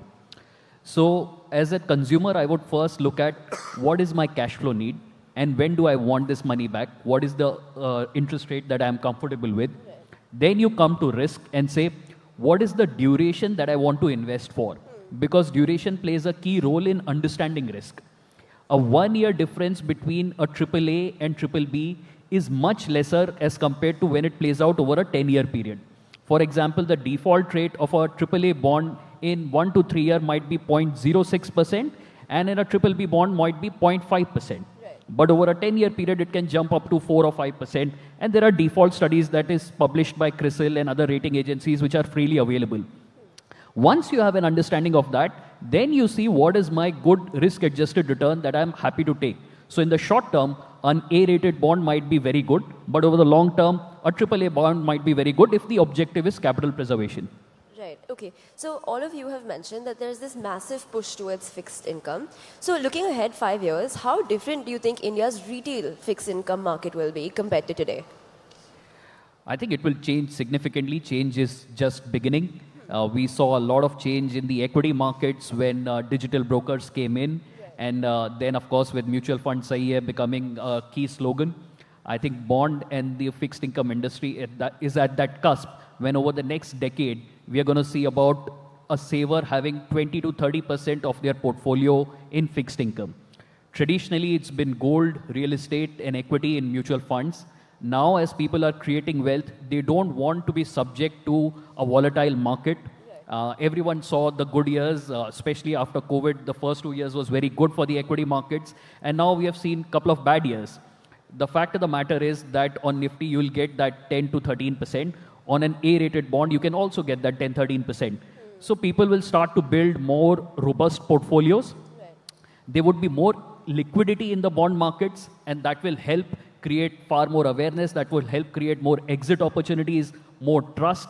So I think in the next decade, we will see significant progress, perhaps the fastest growing asset class over the next 5 to 10 years. Really? Is that so? Okay, same question. Yeah. I mean, I would agree to that. It would be the fastest growing asset class in the next 3 to 5 years.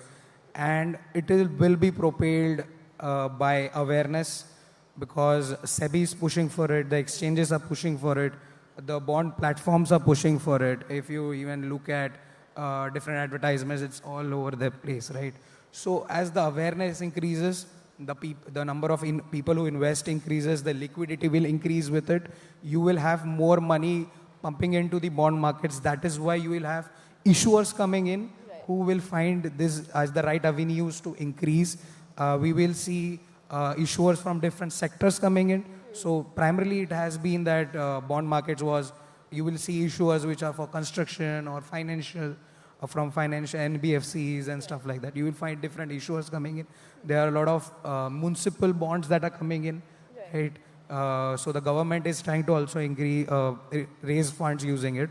So awareness will increase, and this is going to come. Digitization will be the backbone to it. The bond platforms, the EBP portal. So exchanges also are digitizing on that front. The bond platforms are doing the same. So both of these things, awareness and digitization, should be the reason why there will be the most amount of growth in the next 3 to 5 years in the bond market. See, I'll share you one number. In the last financial year, total transaction through RFQ, essentially all the OBP has to done the transaction through RFQ mechanism, which is a quasi-trading mechanism. On NSE last financial year, there were less than 2 lakh transactions. This financial year, where we have a key month still to go, and NSE has crossed 14 lakh transaction. So you see a 7-time jump within a year in the number of transactions which are getting executed through OBPPs. So that much we see the similar multiply happening in next 5 years also. Like the mutual fund has become a household product. Every house has having a exposure in mutual fund. We see in next 5 years similar thing will happen for fixed income. Reason behind is that now there is a good amount of awareness getting spread. SEBI and exchanges together, like mutual fund, the success behind mutual fund, there was one campaign, Mutual Fund Sahi campaign, which was launched by AMFI. Similarly, SEBI, BSE, NSE are, they're starting a campaign, Bond for Sashakt Bharat. That campaign they are starting, and very soon you will see TV advertisement in all the medias. This campaign is coming. That will help to spread awareness. And the multiplier, which I give you, a 7-time multiplier, we believe that this multiplier will continue for next 5 years, and this will become a household product. Okay, that's fantastic. So the last question before we wrap is, how much of your personal portfolios are allocated towards fixed income, and what would you recommend for a retail investor just getting into this asset class? I can go first. 30% of my portfolio is in fixed income. I play duration, so some of it is in 1 year, some of it is in 2 year, and some of it is in 3 year. I don't do fixed income more than 3 years because the credit volatility can be too high. So long-term money goes into mutual funds, but all for my short-term needs, let's say I have a foreign travel or everything, or I just need cash certainty in the short term, I keep that in fixed income. Okay. So mine, I would say 40% is in fixed income, across bonds and FDs combined, right? So for any investor, they have to look at their profile before they actually decide. But a good healthy ratio would be a 70-30 ratio to keep in fixed income ads in the equities.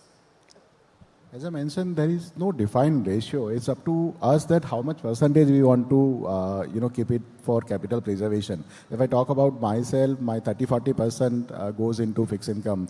Again, within fixed income, I would be investing in 18-month paper also, and I'll have exposure to 5-year paper also. It depends at what level I'm getting based on that. But from the investor perspective, ideally, if they are getting 10-12% return, which after all this year, your equity will also give a similar return. 50% portfolio allocation should happen in the fixed income side, and 50% can be for the wealth creation. Okay, all right. Thank you so much for your time, gentlemen. Thank you. Thank you, Monica.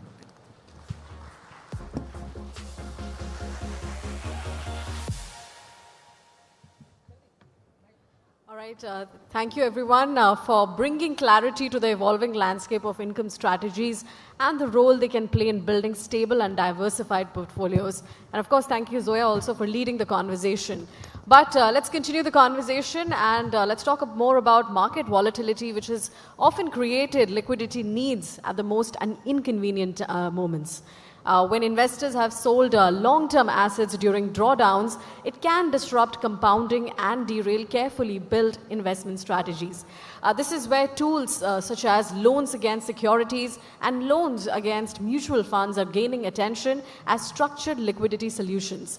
But where should leverage be used with caution, and how can advisors ensure that liquidity support does not compromise long-term portfolio discipline?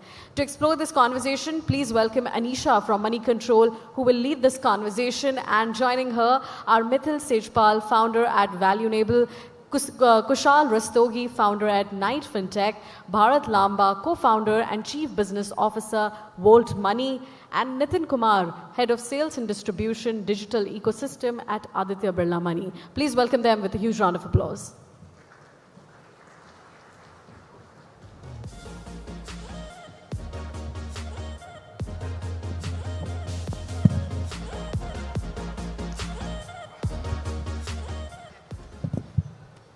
Thank you so much, Lavisha. So now we're going to talk about something that is pretty interesting that maybe we don't talk a lot about enough. So usually when investors are looking for liquidity, the most common thing is maybe looking at selling some of their units. But there is a product called there's a loan against securities, loan against mutual funds that is also there. So today we're with some players who are really focused on, kind of talking about the product and how important this could be for, our investors and a bit more. So thank you so much, all of you, for being a part of this. Perhaps, as I was saying that, I want us to kind of talk about that.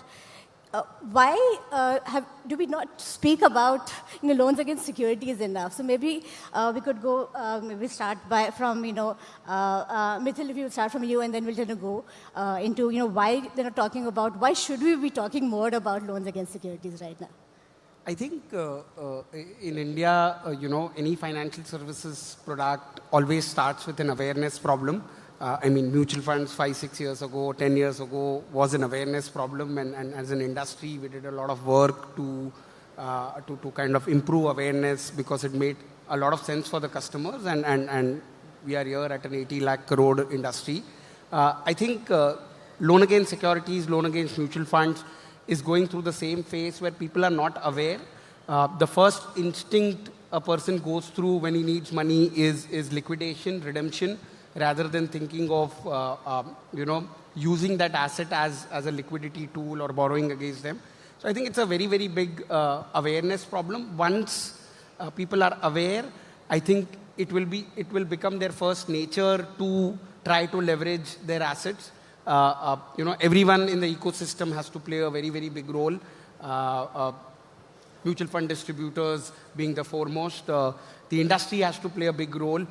We've tried to do it in the life insurance industry, which is a 60 lakh crore AUM industry, where the life insurance companies themselves educate the policyholders where there is a trigger for surrender or trigger for redemption, that do you know there exist an options.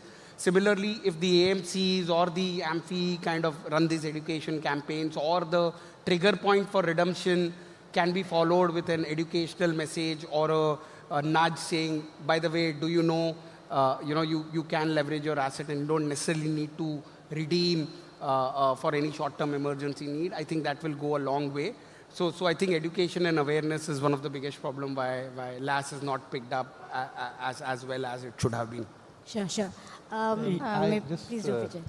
Just to add something to this, Mithil, one is awareness of the product itself, and second is as a country, as economy, our averseness or willingness to avail credit. If I have to profile the people who have invested, who would have had a portfolio, and then not just about mutual fund, it could be anything related to investment. Most of them, majority of them would be a cash surplus or would have some funds. They would not be having so much of credit or a debt against their name. So to pledge something that they have invested, which would be probably, as our panel before us were explaining and discussing, would be for short-term capital gain, could be for a retirement fund, and to pledge then and again avail a loan. There's a mental block, and that I think lots of education, as you mentioned, has to be given through our partners who are present in this room, the distributors, and all of us out here. Sure, perfect. So perhaps, Bharat, maybe we'll kind of talk about, so obviously this product is there, we have this great product that you have. So what advice would you give to investors? What is the right time for somebody to look at this as a product for liquidity, and when do you think they should not? Is there a clear distinction on that? Yeah, thank you. So yes, let's go into advantages and disadvantages of the product, right? First, to understand when should we take the loan, when should we not take the loan. The first reason behind is why you investing in mutual funds. Why are we investing in mutual funds? It's very straightforward. To meet long-term goals. This product is always for long-term. So to meet long-term goals. So whenever you have short-term needs and cash is required where goal is not met, that is basically when you should take a loan and meet your liquidity needs. But let's say your goal is met. You have invested your money for your daughter's education and she is going for education now, then you should not take. So that's the first reason. You have to see why do you need the money. And mutual funds are always a long-term product. That's the first thing. Second is, I would advise everyone to not take this money for speculative purposes, because that's where you're over-leveraging yourself. So don't take your money and invest in shares, because once the shares goes down, your market value will go down, but you have to service the interest. So these are the two reasons where you should not take the loan. Now, why should you take the loan? So the first reason is mutual fund. So every time, whenever you're exiting the mutual funds, it should be the timely exit. Whenever you want to, when your goals are met. Any time other than this, you should always look for this option to get this liquidity and meet your needs. So this is the core reason you should keep your mind that mutual funds are always for long-term investment.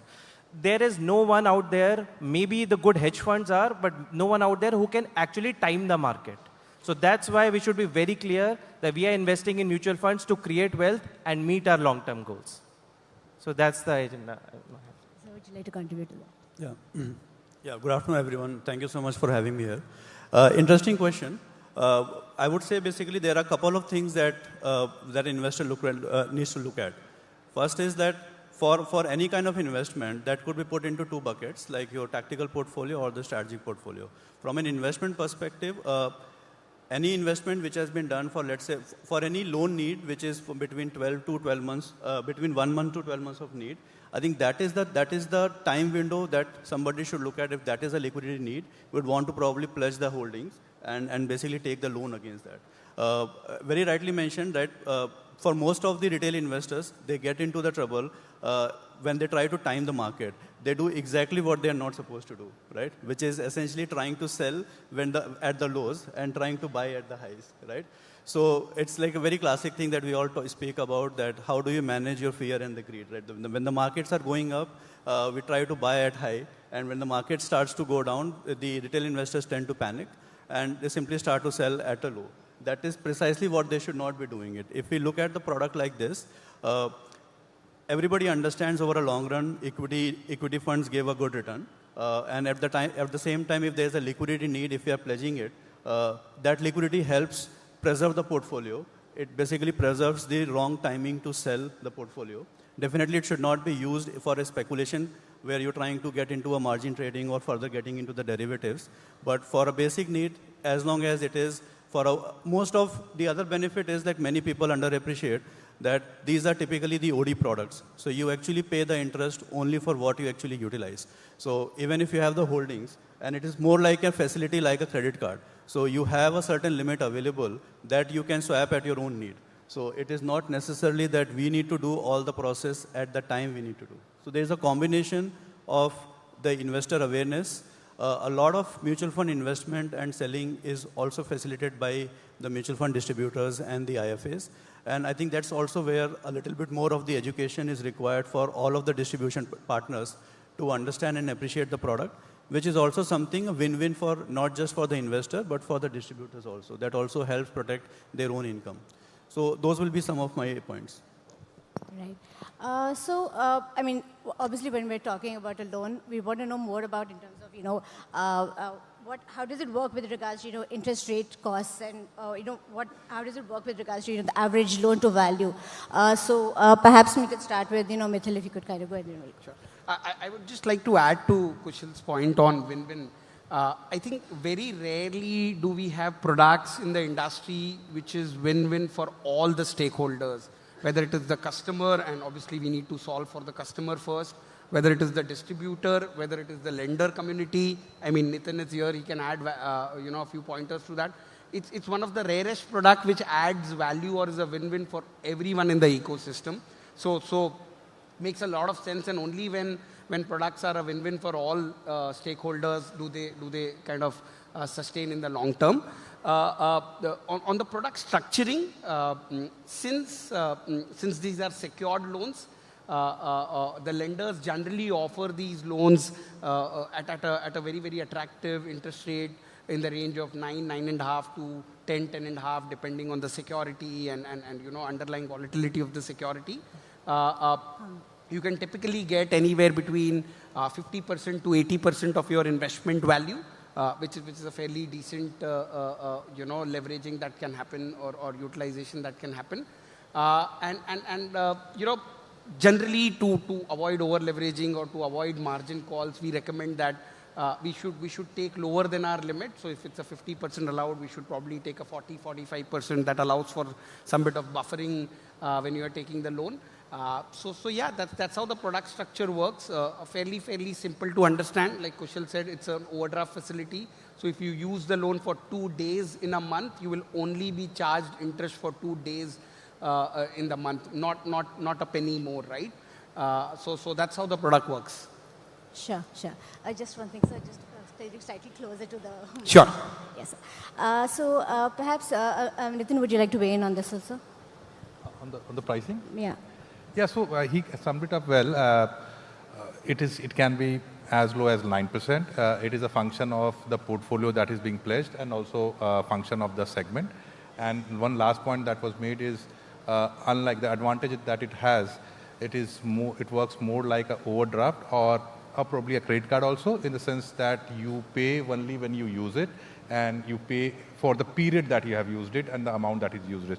So it's very cost effective. It's a very, very cost effective tool to meet your short-term gaps, what was also addressed by a couple of our colleagues out here. So I think if anyone has a portfolio and would be needing to meet his short-term goals, could be any exigency, medical exigency, or some event that has for that cost or expenditure needs to be met. I think loan against securities, I would say, not just mutual funds, is one of the best way to. Yeah. I'll just quickly add one quick pointer here. Though we are saying that 9.5, 10.5%, but the core point of this product is this is an overdraft product, wherein if you use money for, let's say, 6 months out of 1 year, your interest rate effectively is 5% out of the overall 10%. So that's why even if we compare with home loans or loan against car or this, So 8.5%, there the loan structure is very different. Here the loan structure is very different. So you pay on the money you use, which basically brings down the effective interest rate much lower than even 10.5% what we are saying here. True. I mean, we were also discussing just before this panel, we were talking about concerns with regards to, overselling. So, Kushal was wondering if you could kind of, weigh in on, how much of a concern is this and what, the industry can do to kind of make sure this is not the case, overselling. For the overselling. Over leverage, we were talking about, yeah. So, I think I tried to explain in the last, when I was talking about, so over leveraging is something which is really risky. Many times, out of the, let's say there is an NFO coming, an investor wants to get, because they want to invest into a fund, right? Or the markets are looking attractive and they want to get some money quickly because they want to invest into some options or some derivatives. Now, these are all the bad reasons to get into an LAMF or LAS kind of a business, right? So wherever the decision is being run out of the grid because we need some money to invest back into some kind of capital market, that is a bad decision. And that is something that all the investors needs to basically stay away from. Apart from that, any other reason like which could be, for most of the cases, as all of us mentioned over here, that it is a secure product. So most of the times the interest rates are much lower than as compared to the unsecured product. So for any comparable product, like for example, if you look at rate for a personal loan versus a loan against mutual funds, right, it would be much competitive. At the same time, it would be expensive for the other rates. So having the right reason where there is a need of the money and that need of the money is relatively short term, which you want to use on demand basis, that is the time we can do that, but not getting into over leveraging the portfolio, trying to take an excess exposure on the same asset. Yeah, I think what we also discussed that we should be any borrower, any consumer of loan should be looking at is that they are not creating something which is again speculative in nature by borrowing through such an asset. I mean, you want to create an asset, you have got a home loan, direct loans for that. You want to create an asset or a depreciating asset still, like a car or vehicle, you take a car loan for that. You should not be taking a loan against security to create more securities. Okay, I mean, if that is the answer you want to give, that is definitely, that is actually not permitted to answer that, and it is not also advisable. It's a short term, it's an overdraft, so which means it's a short term. You need to use it, keep revolving it, use it, repay it. You should not have a loan which you said that you would want to repay in, let's say, 3 years, 4 years, 5 years tenure. Could be scenarios where you would end up doing so, but normally you would have specific loan for such purposes. If you want to repay a loan which would be for more than, I would say, maybe 2 or 3 year period, there are specific purpose-based loans for that. So the suggestion from a lender's point of view is that take loans which are specific to the purposes, and you would be happy and good to go.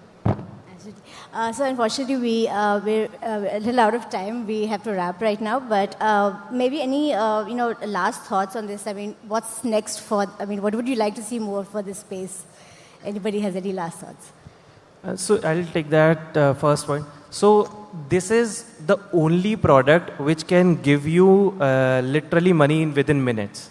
Even if you compare with home loans, gold loans, personal loans, again, it takes some time from the lender side. And it's not that, it's just the infrastructure is built that way. The full digital delivery, the mark-to-market value of the collateral. So literally within minutes, you can get money in your account, and within minutes you can pay, and your interest stops getting. So that's an interesting part. And I agree with Mithil that the awareness is what all the intermediaries have to solve as partners to educate customers. And this has happened. If you see 6,000 transactions happened last year for this. And this year we are closing about 4 lakh transactions for this. So that's the power of awareness, how intermediaries have spread, and the education has solved for it. I'll take. So if we just go with the stats, so the overall mutual fund market is right now about 81 lakh crores. The retail market would be close to 40 lakh crores, against which the loan against mutual fund market is only about 55,000 crore. So we are not even 1%. And if we look at some of the other asset classes, the overall loan market is somewhere in the range of 15, 20, 30 lakh crores and more than that. So there is a lot of opportunity in this specific area of loan against mutual funds. It needs, maybe, as MF started Mutual Fund Sahi Hai, and that campaign really opened up the MF market for the Indian space, and the flows really increased. I think that kind of awareness, that kind of campaigns is required to educate both the investors as well as the distributors to understand that this is a very good portfolio. Or let me just add on what Nikhil said. It is probably the only secured portfolio that only secured loan that can be done on a 100% digital way. There is no other secured product that can be done in 100% digital, right? Whether it is gold or any other product, you have a physical touch point. There is a branch visit required. There is the gold assessment required, etc., right? So if you are looking at unsecured, yes, we can have an unsecured personal loan, unsecured business loan that can be done in 100% digital way. But if there is any other product that comes close to in a secured category which can be done 100% digitally, that's where obviously the tech can play a lot of role. That is only loan against mutual funds and loan against securities. Over the last 3-4 years, the technology has really improved a lot. There were the times when people had to do, for the pledging, they had to do a physical form submission, filling up the form, submission to the NBFCs, submission to the RTAs or the funds. So all of those things have gone away. All of things are getting digital, right from all the KRAs integrations are in place, DP integrations are in place. We can do the entire loan against mutual funds or loan against securities, loan against shares in a 100% digital way, and instantly the money comes to the customer's account. So that's a pretty beautiful product, and you can have it used as an overdraft product, use for the amount you use, for the number of days you use, and the moment you pay it back, the interest gets stopped. So it's a pretty neat product. No, I completely agree with the fellow panelist. I think we have all the ingredients in place to make this a very, very big product. Just for parlance, gold loan in India is a 7-8 lakh crore market, as against, like Kushal said, it's only 55,000 crores, whereas the registered savings or financial savings, at least the accounted savings, are much larger.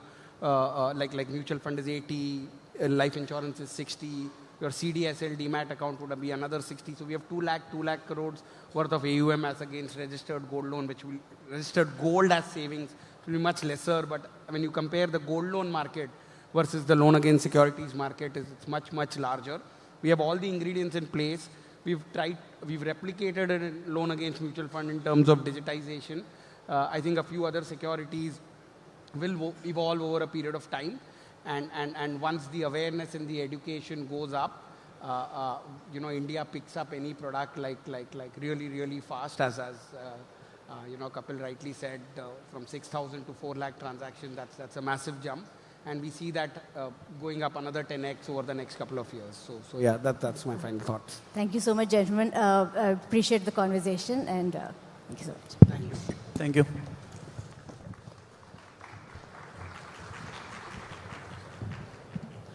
All right. Thank you, gentlemen, for all those valuable insights on how structured liquidity solutions can support investors. But yes, with that, it's time for lunch break. We'll be back at 2 p.m. to continue the conversations. In the meantime, do enjoy your meal.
right, welcome back and hope you all had a hearty lunch.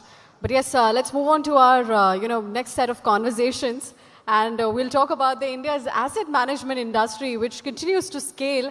And the conversation is no longer just about the products or markets, it's also about the people. And of course, the mutual fund and PMS ecosystem has been expanding rapidly. But sustaining this growth requires a new generation of distributors who can combine advisory skills, technology fluency, and a deeply client-centric approach. Now, how can the industry attract young talent, build on to the stronger training frameworks, and position financial distribution as a credible and rewarding long-term career? To explore this conversation, please welcome back on stage Anisha from Moneycontrol, and joining her are Anil Rego, founder and CEO of Right Horizons PMS, Gaurav Goel, head of sales, Canara Robeco Mutual Fund, Deepak Jain, President and Head Sales, Edelweiss Mutual Fund, and Kaustav Majumdar, President, Union Financial Wealth. Please welcome them with a warm round of applause.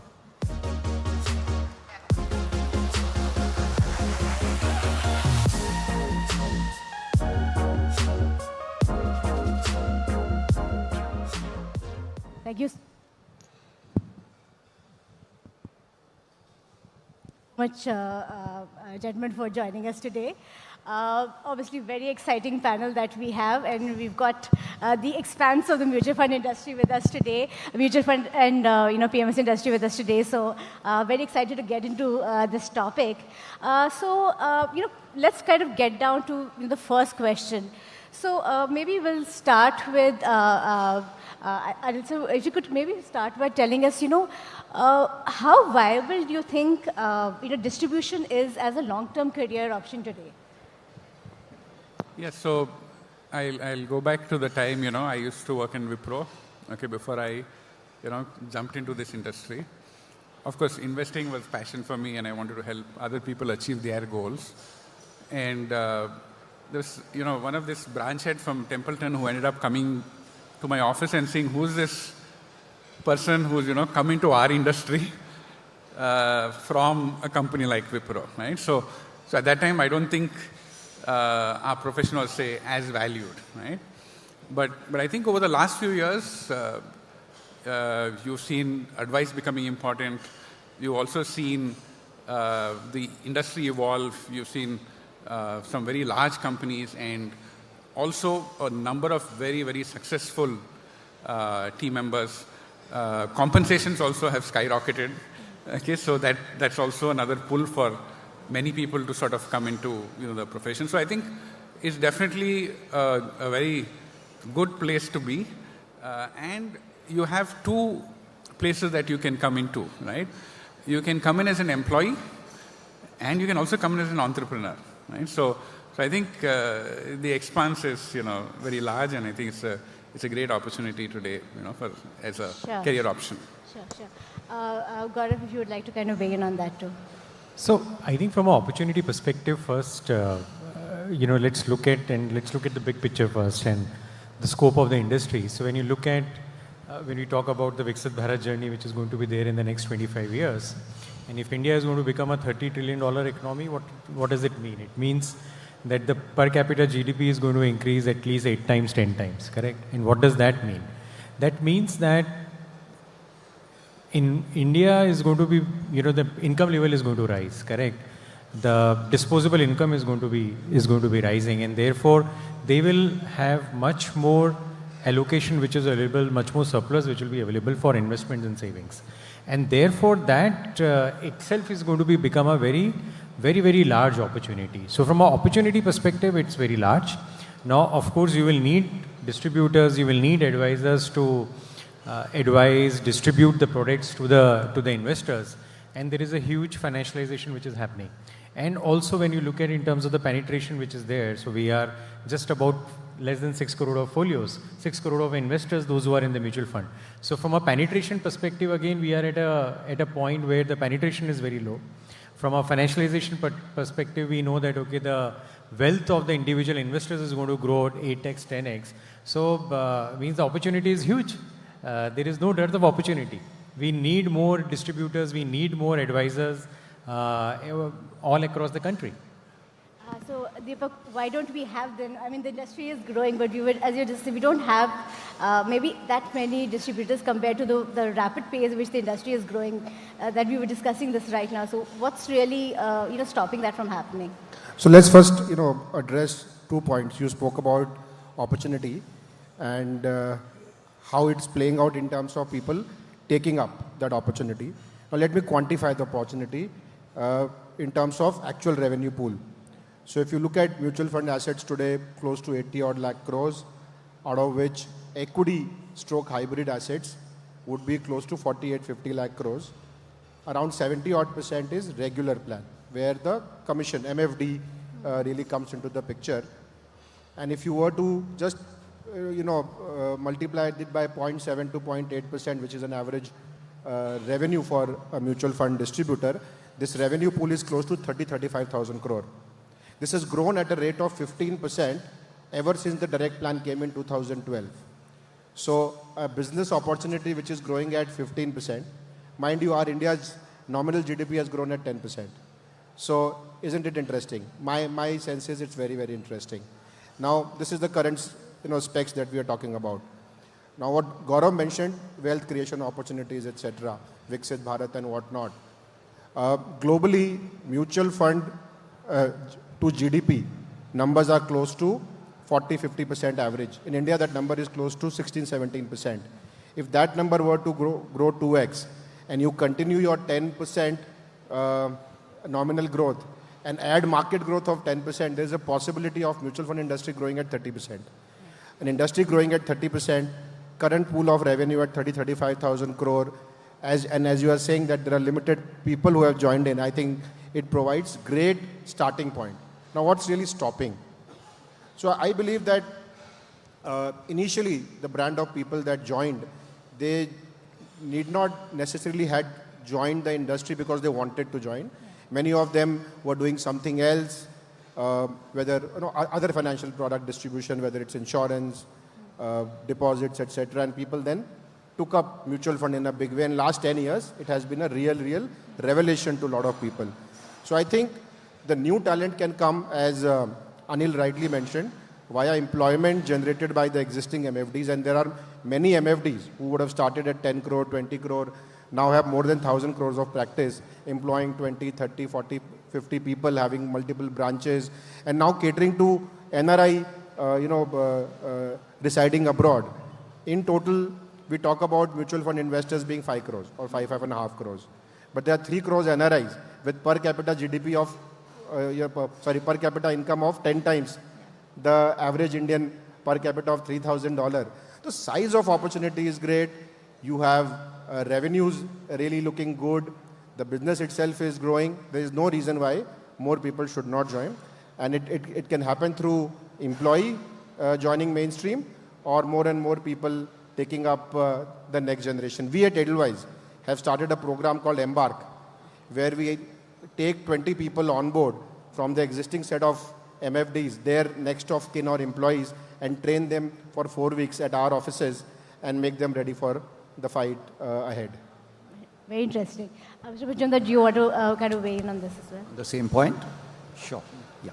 So basically, I think we have 3 impediments why a lot of people are not joining today, and what are those 6 pillars which someone should focus on if they are to join.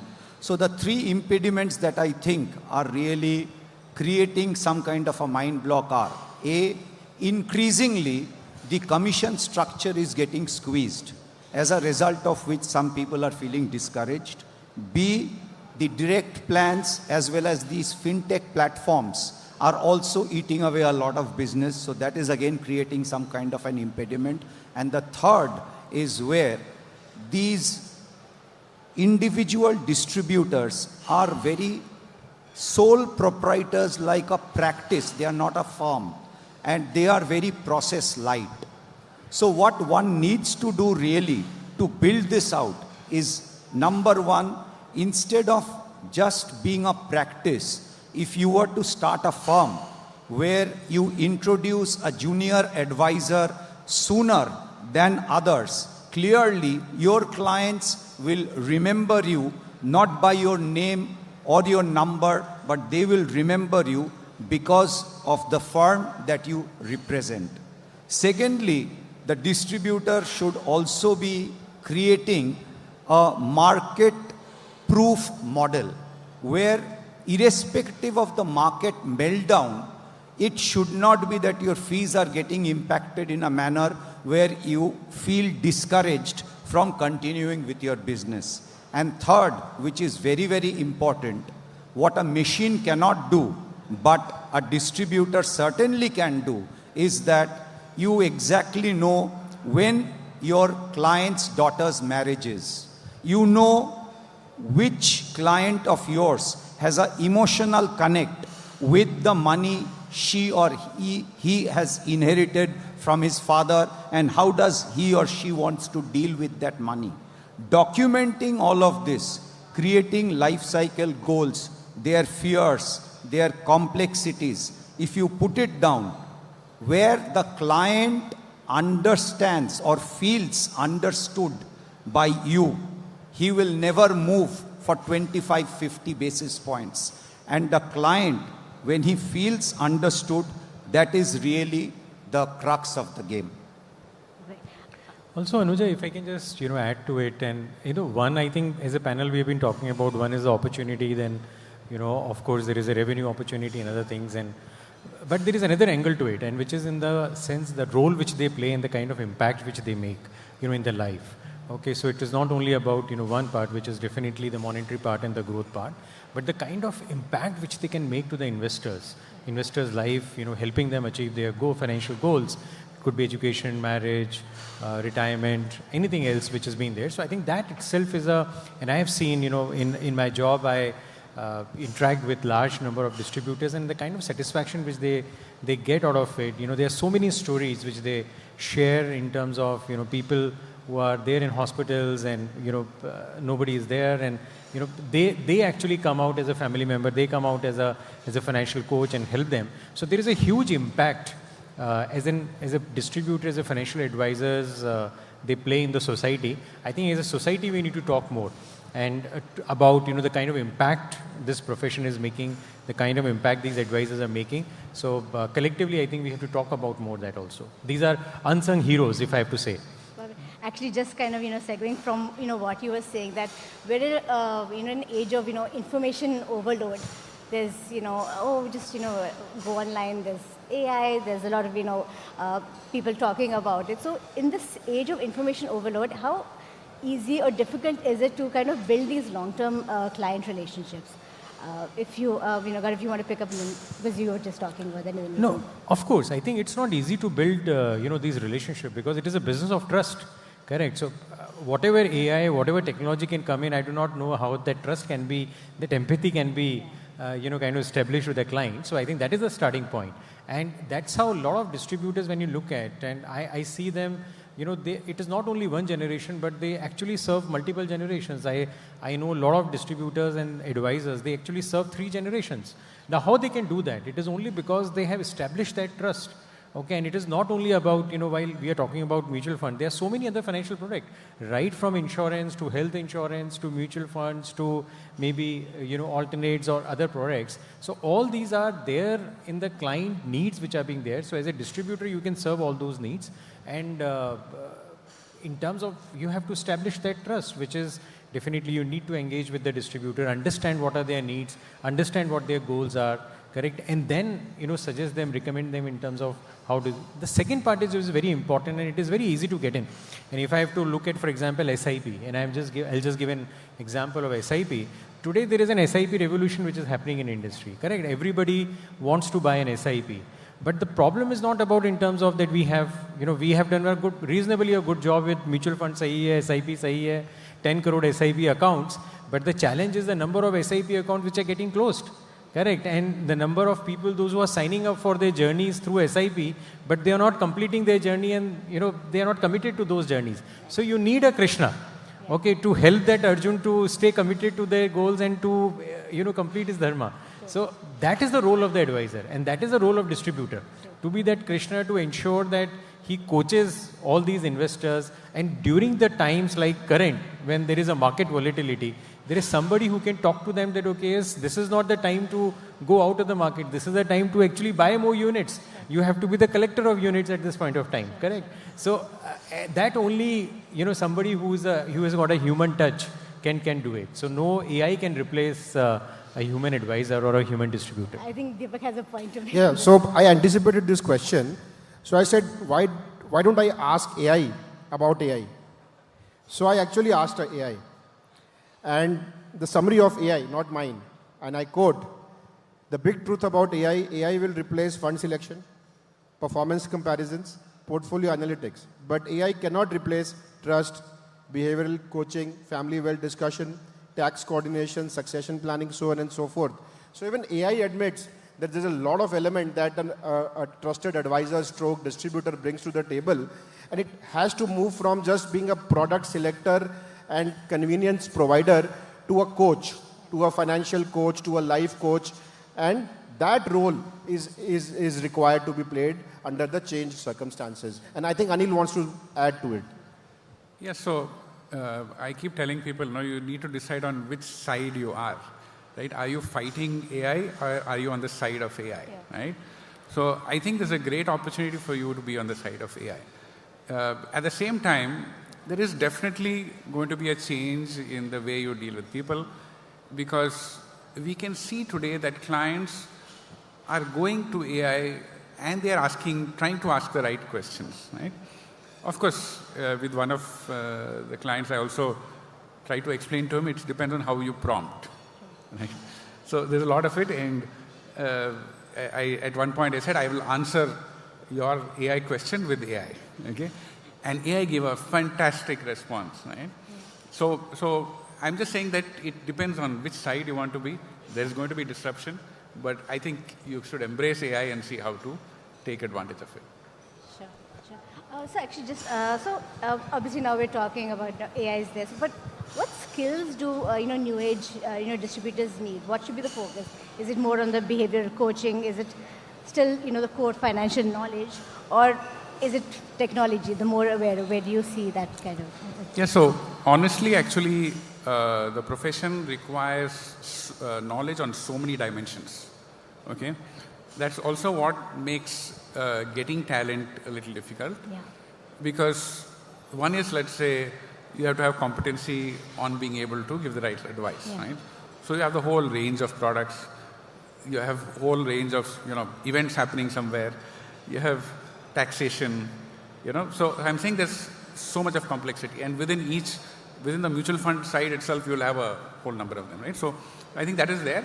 So that side I would say is one part, but I think the other part is about, working with people, being able to communicate, storytelling, etc. So I think that softer side is also as important, because if you sort of are an MFD, okay, then I may have all the competencies, okay, and I've seen people who are some of the best, even fund managers and stuff, they're not able to, go and sell their products, right? So I think you need both sides of it, and you need to balance that out.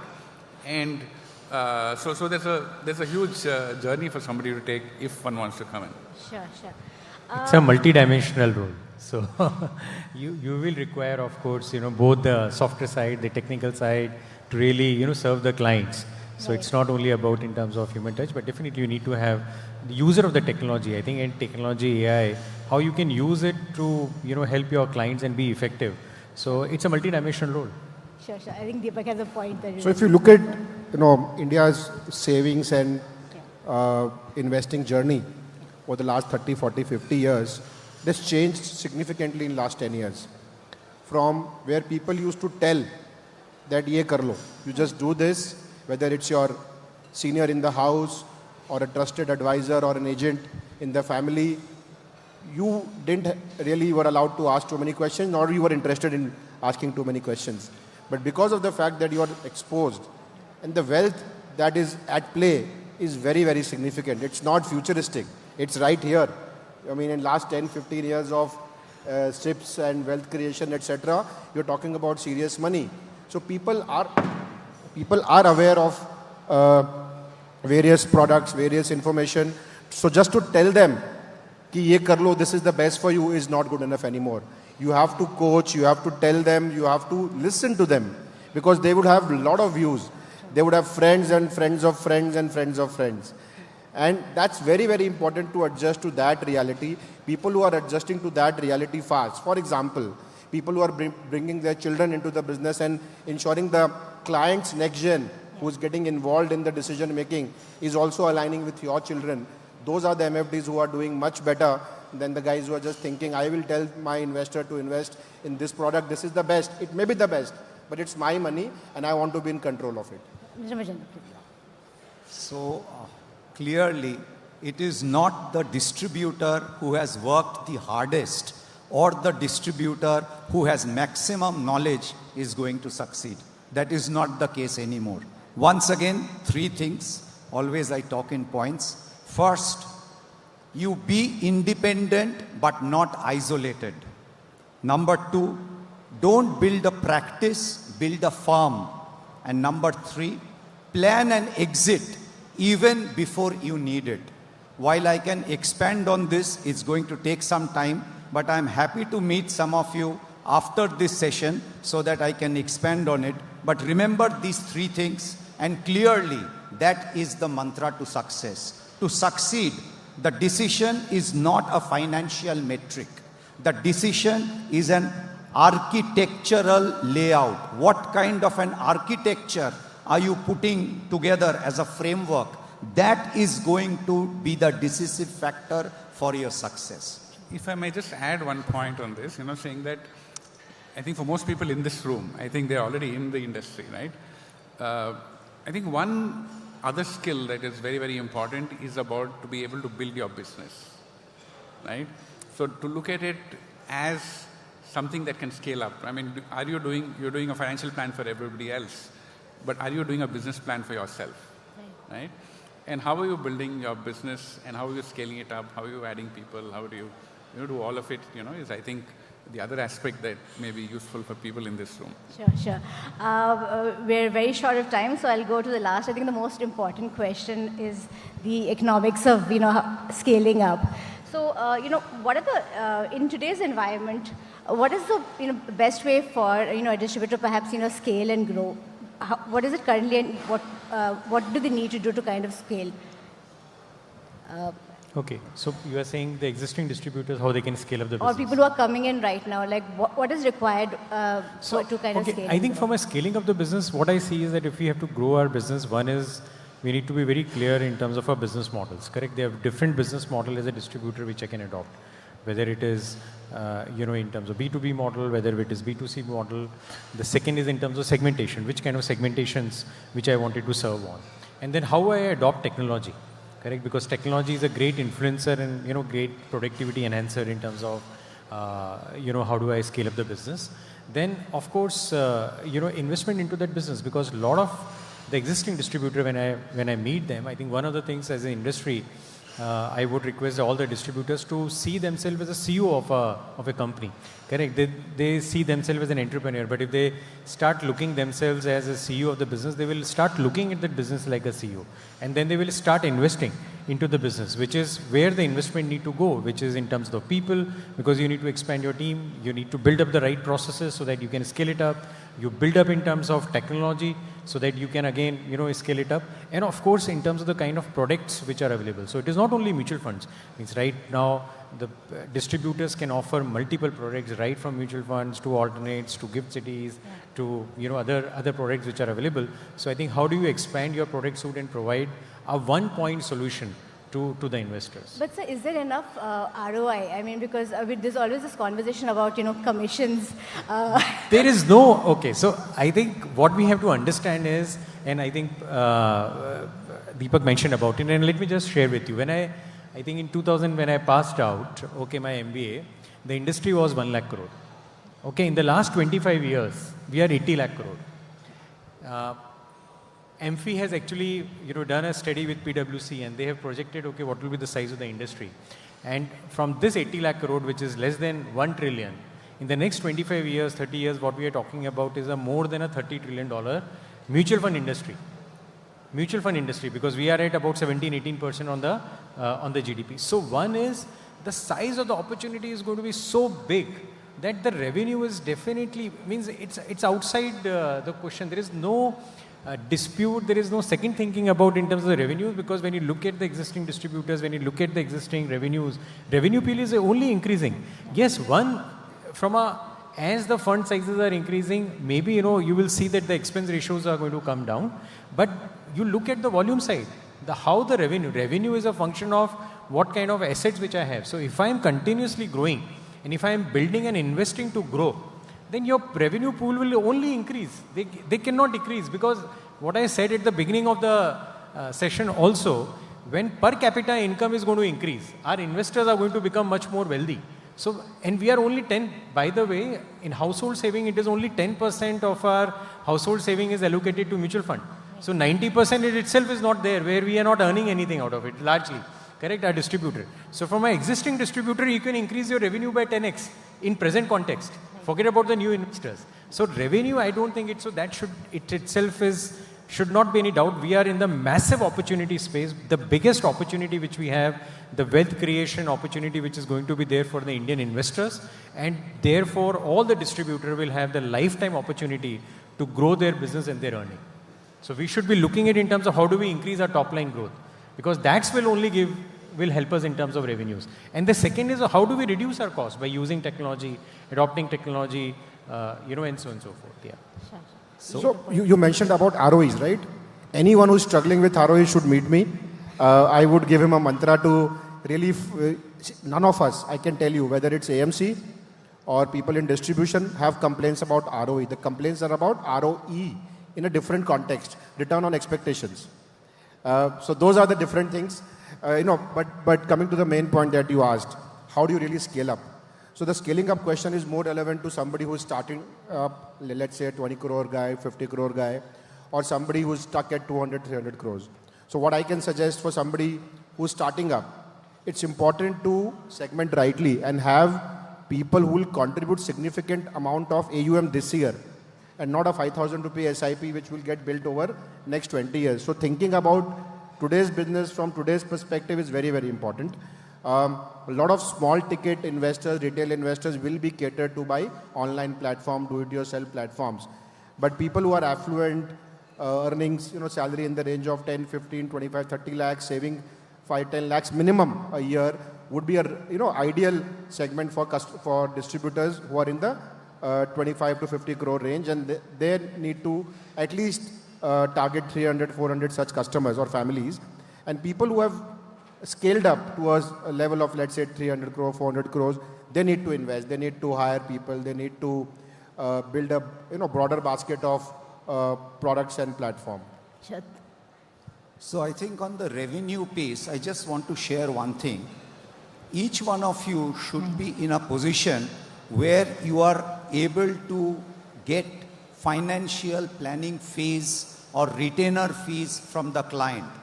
That is where the client will really start respecting you. The client will feel that you have a model which is based on security, integrity, and trust. So that it is not just based on your trail and things like that. Once you have these alternate revenue streams, that is where really that decides whether you are successful or not. So do try and build on that. And one more point, in banks, a metric that is very rigorously followed is PPC, product per customer. Are you also able to go beyond MF, PMS, AIF and create a product basket so that that customer cannot leave you and go? Beyond 4 products, you have ring-fenced the customer. So try and ensure that you have at least 4 products which has been given to each of your customers so that they never outgrow you. Sure. I'll just add, one more point in terms of, since you talked about revenue and simple nudges. For example, SIP, everybody, talks about SIP, and at Canara Robeco, we have launched a goal SIP, and we have seen our, when you talk about goal SIP and when you do that SIP with that kind of conversation, and we have personalized that entire journey, we have seen the average ticket size has actually gone up. Correct. So now this is one of the smarter ways that, you can actually have a better ROI and return on time invested, which you are doing with the investors. Correct. Sure. A small, as an industry, we are only talking about SIP. What about STP and SWP? Now, if I have to increase my revenue, and if you adopt SWP as one of the marketing tools and a solution to the investor, it will give you immediate revenues, because the regular cash flow is a huge requirement.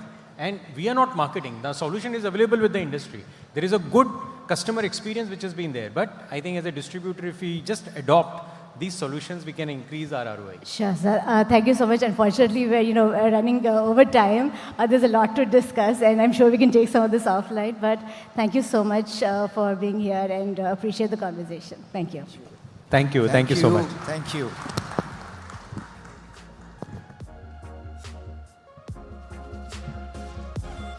All right, thank you everyone for those valuable insights on building the next generation of distributors and strengthening the future talent pipeline of India's financial services.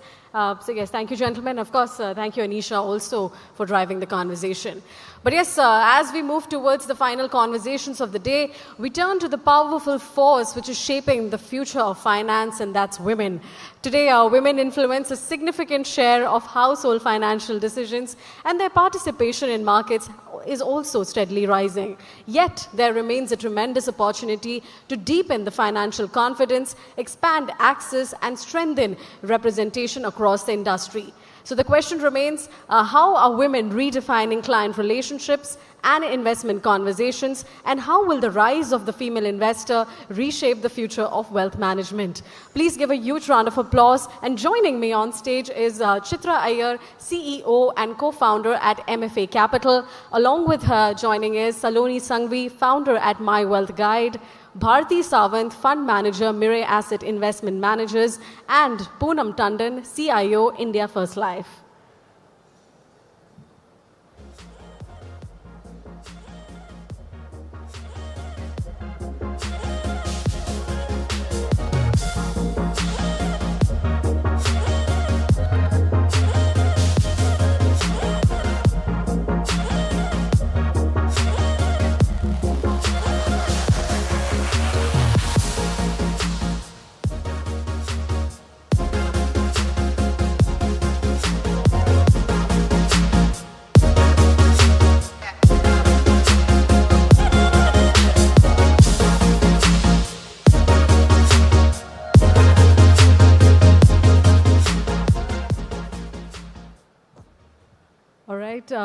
What a power-packed panel I have with me this afternoon.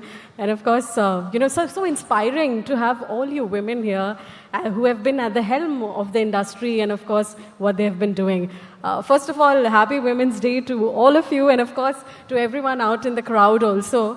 And of course, it's time to celebrate women in general, women who are there in businesses, financial industries, who have been as fund managers, and of course, as distributors, and of course, as retail investors also. I was reading a study where in US and Europe, about 1/5 of fund managers have been holding the retail participation in terms of women. And of course, in India also, we have been seeing that India's investor base has been steadily rising. I think it was last year, 26% of women mutual fund investors, which has gradually risen also. I'll start with you, Saloni. As a personal, as a personal experience and as a personal journey, what got motivated for you to become a fund manager? Because you've been the founder of My Wealth Guide. So what inspired you to, come up with a journey in terms of financial industry? So I think in my previous avatar, I was on the corporate side for many years. A lot of people would come to me with their portfolios, etc. Can you see where I've invested? Is this right? Is this wrong? And that's when I realized that there was a dearth of, good quality advice, essentially. So that prompted me to start My Wealth Guide, especially focusing on women, because I think a lot of women today earn, but they don't make the financial decisions. So I think the idea was to focus on women and encourage them to start and manage their portfolios. Okay. Chitra, your first take on your personal journey of MFA Capital, and of course, what is driving you to be one of the, in one of the most, rapidly changing industry where women are also taking active financial decisions instead of just holding on to gold and fixed income? I'd like to share that as I was talking to all the panelists here, we are actually 70% women in terms of the team also. And my journey, okay, it was an accident, where after finishing an entire 15 to 2 decades in corporate banking and investment banking, I landed up meeting our founder, Ms. Amar Pandit, who had already had this beautiful concept of how goal-based investing is the way to go and actually invest your money. I first got convinced, although I'm a cost accountant and from the commerce field, I still wasn't doing what was supposed to be done in terms of taking money decisions. And that's how complete convert, and then 2 decades of our company now, meeting so many families and figuring out how money decisions actually is so much about behavior and rather than, anything else. So that's how it happened to me. That's how everything has been, right? For women, it always starts as a financial behavior and then it gets accumulated going through on. Not only women, I would say men also. Yes, yes. Because it's not that men are people who, come from Mars and they already know how to invest. In fact, I've seen men making many more wrong decisions about money than women. It's just that the woman doesn't take the, perhaps the first step. The man does it. And men are more experimental, I think. They obviously know that let's do this and try. And the woman comes from, okay, anyways, that's going ahead when you ask us the next questions, we'll go there. Okay, we'll get to that. But Bharti, why don't you take us through your financial journey, and of course you're with Mirai, and what motivated you to be a fund manager? So for me, I started off I always had a vision of becoming a businesswoman actually, which is where I started off my journey to study finance. And that led me to understand the markets, and I entered into the market. So my initial start was more as an advisor, more on the fund as a MFA. Then I ventured into my financial studies, further like CFA and all. And then I joined onto the sell side to understand the markets, because understanding companies, meeting companies gives you that kick, to invest. And when your investment turns profitable, it gives you that kick. And that is why I am into this industry. Okay. Poonam, your thoughts? I'm basically an MBA in finance. So I started my journey with IDBI, the institution. So I used to be on the lending side. And then when I got married and came back to Mumbai, they transferred me to posted me to the treasury. And that started my journey on the markets. And I found it really very fascinating. And I continued with that going forward. And that's how I became the fund manager and then the chief investment officer. And so markets really, finally, it kind of accidental or maybe destiny, whatever. It kind of just, I realized that I was a natural for that, not for the, the loans and the project appraisals. Okay. So that's how it was. And, it gives me a lot of, satisfaction to see that, the returns that we are giving in our funds and, because it's all policyholders' money and it's a fiduciary responsibility. So from that point, yes, it is a lot of satisfaction. Okay. Satisfaction is key as of now. Saloni, I'll go back to you. What traits do you think, a woman fund manager needs to possess as opposed to men? And of course, what sets them apart or gives them an edge towards when it comes to, advising your clients in this industry? So I think interestingly, there was a research done in the US which actually said that women make better investors than men because they tend to trade less, they tend to react or panic a lot lesser to market movements and news. And they focus more on the long term. So I think these are some of the traits that women already have, which help them manage money much better. I think there's also a sense of empathy that comes. So, when you're, say, for example, working with clients, etc., there's a lot that you bring to the table that you can understand the situation and where they come from, essentially. So I think in the long run, actually for a longer term, women make better fund managers. It's sad that we have so few of them. I think the industry definitely needs a lot more women fund managers. We'll get to that point that you just made right now. But Chitra, I'll go to you. You mentioned about goal-based investing. That that's a bigger priority that women as investors do take. For you, what goals should they prioritize if there is an early woman who's just started working? I mean, for them, in terms of financial planning, what would your advice be?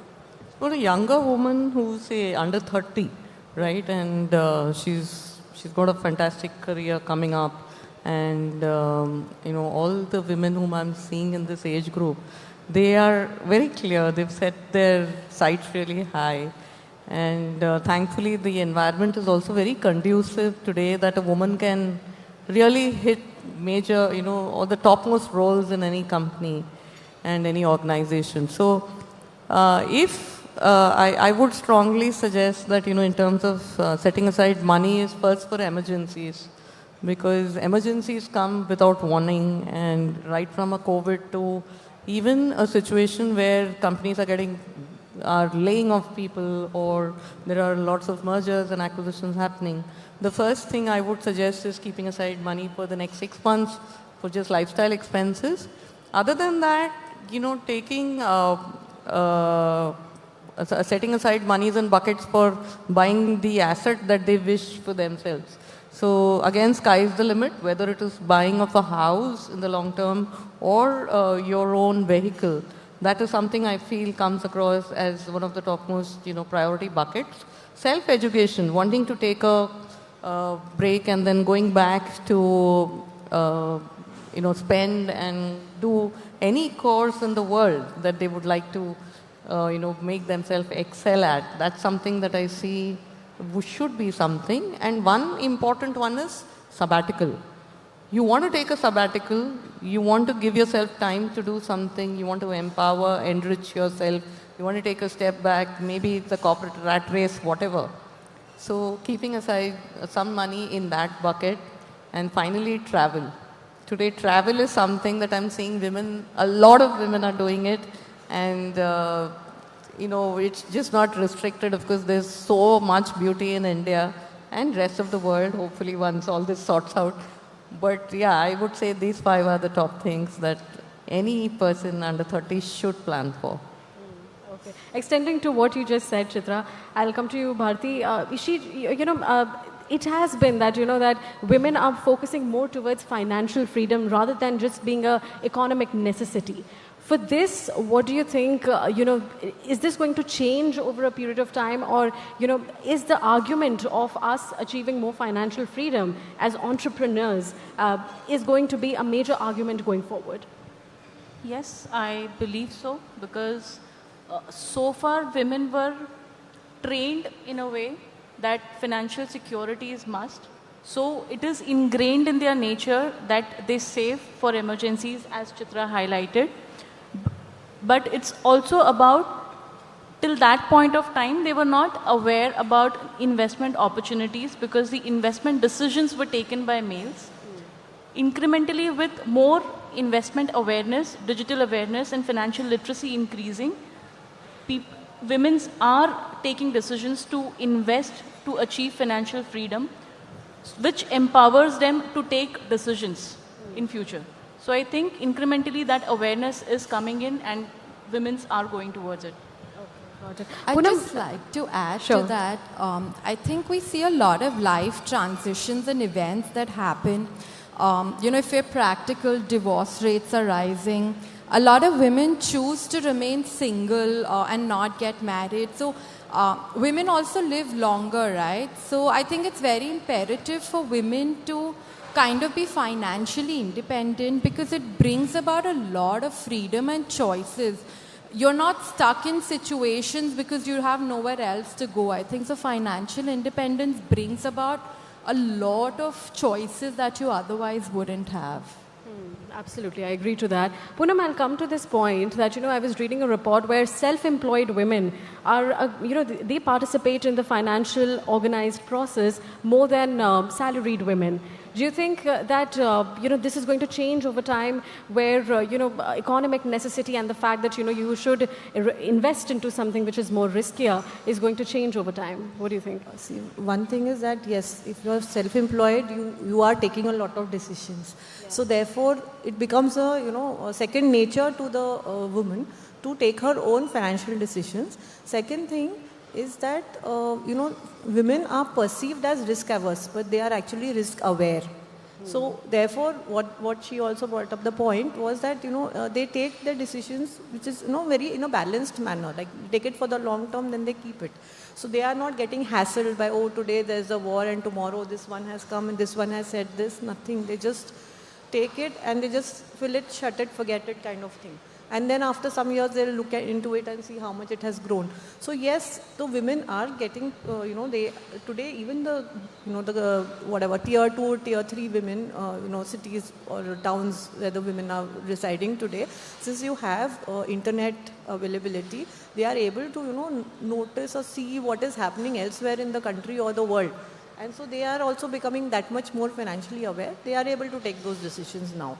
So lots of women now are taking their own decisions, especially the younger generation doesn't ask anybody. They just take their own decisions.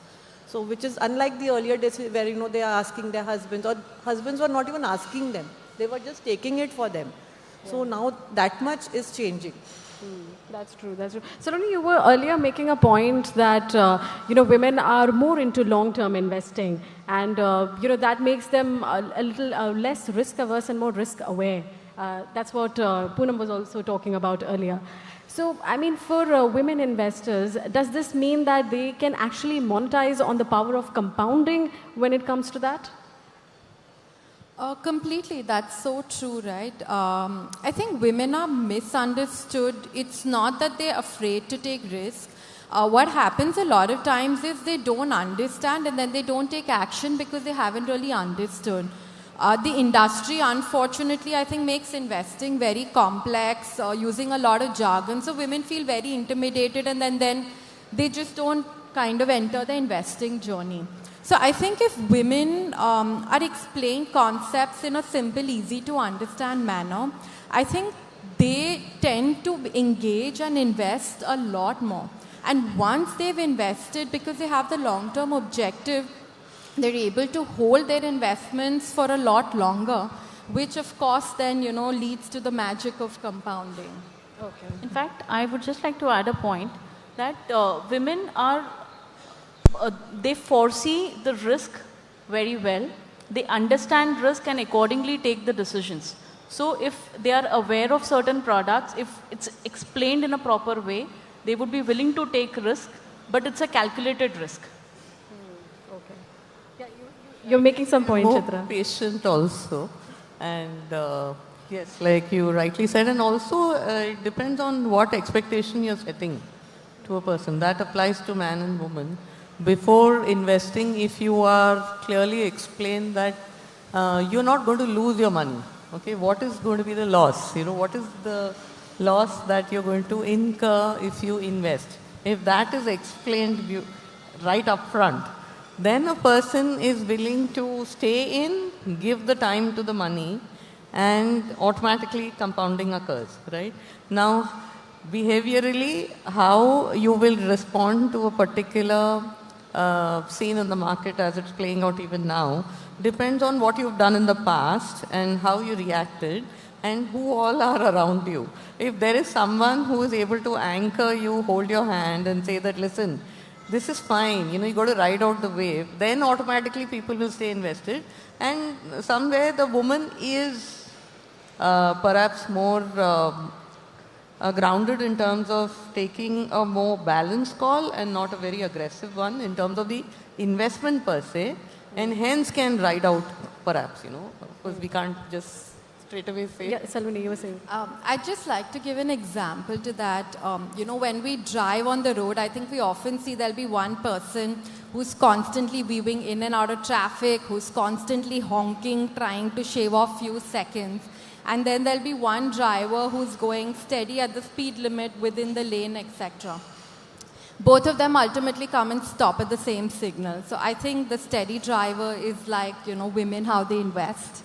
And so it's a, you reach the same end goal, but you have a much smoother, less volatile journey. I'll open this floor to all of you here. Of course, the key question remains the women's representation in the mutual fund industry, which still remains quite low, about 10%, like I was discussing earlier also. So for you, how do you see the landscape changing? Or how would you address this, the gap between the two genders at this point of time? Poonam, I'll start with you. The landscape is changing. Because you see the Gen Next, you see a lot of girls coming into the workforce, and they are very ambitious. They are not like the earlier, okay, we are for the family. No, they want it for themselves first. So they are driving that we need, and they are all going into SIP. We don't see people putting in FDs any longer, which is why banks are today struggling for funds. But that is the truth. Everybody is now, maybe they have tasted the last 5 years whether, returns from the mutual fund equities have been extremely good. So everybody today is in a hurry to make more money. And why not the women? So they are doing it. So you are seeing that sea change that is happening. It's not the women, it's everyone. But even the women. And they are taking the calls for themselves. We are seeing it in tier 2, tier 3 towns as well. Because they are all keyed on into what's happening elsewhere, especially those who are working. They are, they know what's happening. And so they are, I'm sure even the housewives who might be now, everybody has access to internet. So even maybe the homemakers or somebody who is an entrepreneur, definitely. But everybody is now looking for some bit of extra investment-oriented savings. Bharti, when clients come to you, or even in general I'm talking about, do you feel that they gravitate towards male fund managers over women fund managers? Do you face such challenges, or how would you address this? Frankly, we haven't faced any such concerns with regards to that they want to deal with the male fund managers. I think that kind of acceptance is there in the industry now. Because we have proven that even we can manage good funds. In fact, as Saloni highlighted, that there's a study which shows that women can be better managers than males. So I would not say better, but at least we have proven that we can be at par to them, and there is a very good acceptance in the market. Okay, got it. Chitra, your thoughts on how this gap has been? Absolutely, completely agnostic, whether male or female. I don't think any investor is looking at that or anybody. And in fact, there's a very good respect and great culture going around in the MFD space as well as in the asset management space. It's fantastic, the kind of quality of women who are there, who are all dealing with tons of money. And it's brilliant what is happening.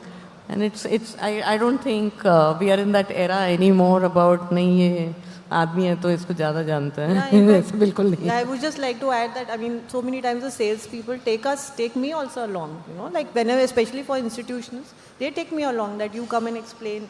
In fact, when I'm sitting in front of a client or if there is some ultra HNI client meeting happening, my colleagues who are the men who they would request that I come in. They saying, ma'am, आपका एक intuition है, आपका एक sense आता है. The way you understand what is happening in that person's life or whatever is to gauge the room and to figure what is the sense of the person instead of just going ahead with your whole pitch of whatever you want to say, but to understand what frame of mind that person, the client is in. And accordingly talking and leading the whole discussion and conversation. In fact, they welcome that, a woman coming in with the kind of compassion, the caring attitude, and also roping in everything. In fact, for us, we make it a point to insist that, invite the wife also to come sit on the table. In fact, a lot of my male clients, they tell me, please Chitra, meet the wife, वो मुझे तो सुनती नहीं है, आपने बुलाया तो शायद आ जाएंगे. So we make it a point to see that we request the woman to come in also. And yes, so to continue, it's completely fine. In fact, they appreciate women and a lot of respect. Okay, so the fact that there is any clients and coming to male or female, this has been established that there's none being faced by the industry. But Saloni, on the fact that they are still, I'm so sorry. The fact that there is still, about 10% of women as mutual fund managers, how would you address this? And of course, how do you see the outlook going ahead? So I think CFA Society or somebody had done a study on this. There are a lot of women who enter the workforce in financial services. So in terms of entry-level position, the proportion of women is extremely high. But that actually reduces when you go around mid-management. This is because, life events, marriage, children, etc., which forces women then to, leave their work, their jobs, because they don't necessarily have the support system to balance both roles. So I think what is really needed is building those support systems that help and enable women to manage both roles so that they don't have to drop out of the workforce. I think that would make a huge difference in us seeing more women, in mid-management, fund manager, and other higher roles. Okay, got it. I would say that, she was also sharing, there are a lot of women who are entering in, especially in the mutual fund space, whether it is AMC or all of us in the wealth space. There is enough push coming in from, the regulatory authorities also in terms of how this is going to explode. In terms of what we are doing, it's just the beginning. The percentage of people we've reached out to in India is minuscule, and the mutual fund space itself is going to grow so rapidly, and it's one of the best spaces for women to be in terms of fund managers as well as wealth managers. And I see a lot of gravitation happening where women are coming in, they are educating themselves, becoming certified financial planners or chartered financial analysts, and joining all over across, client-facing as well as operations, tech, everything is growing beautifully. And I think we will be one of the best industries attracting a lot of young talent, and also as, people are aging, beautiful analytical capabilities coming in.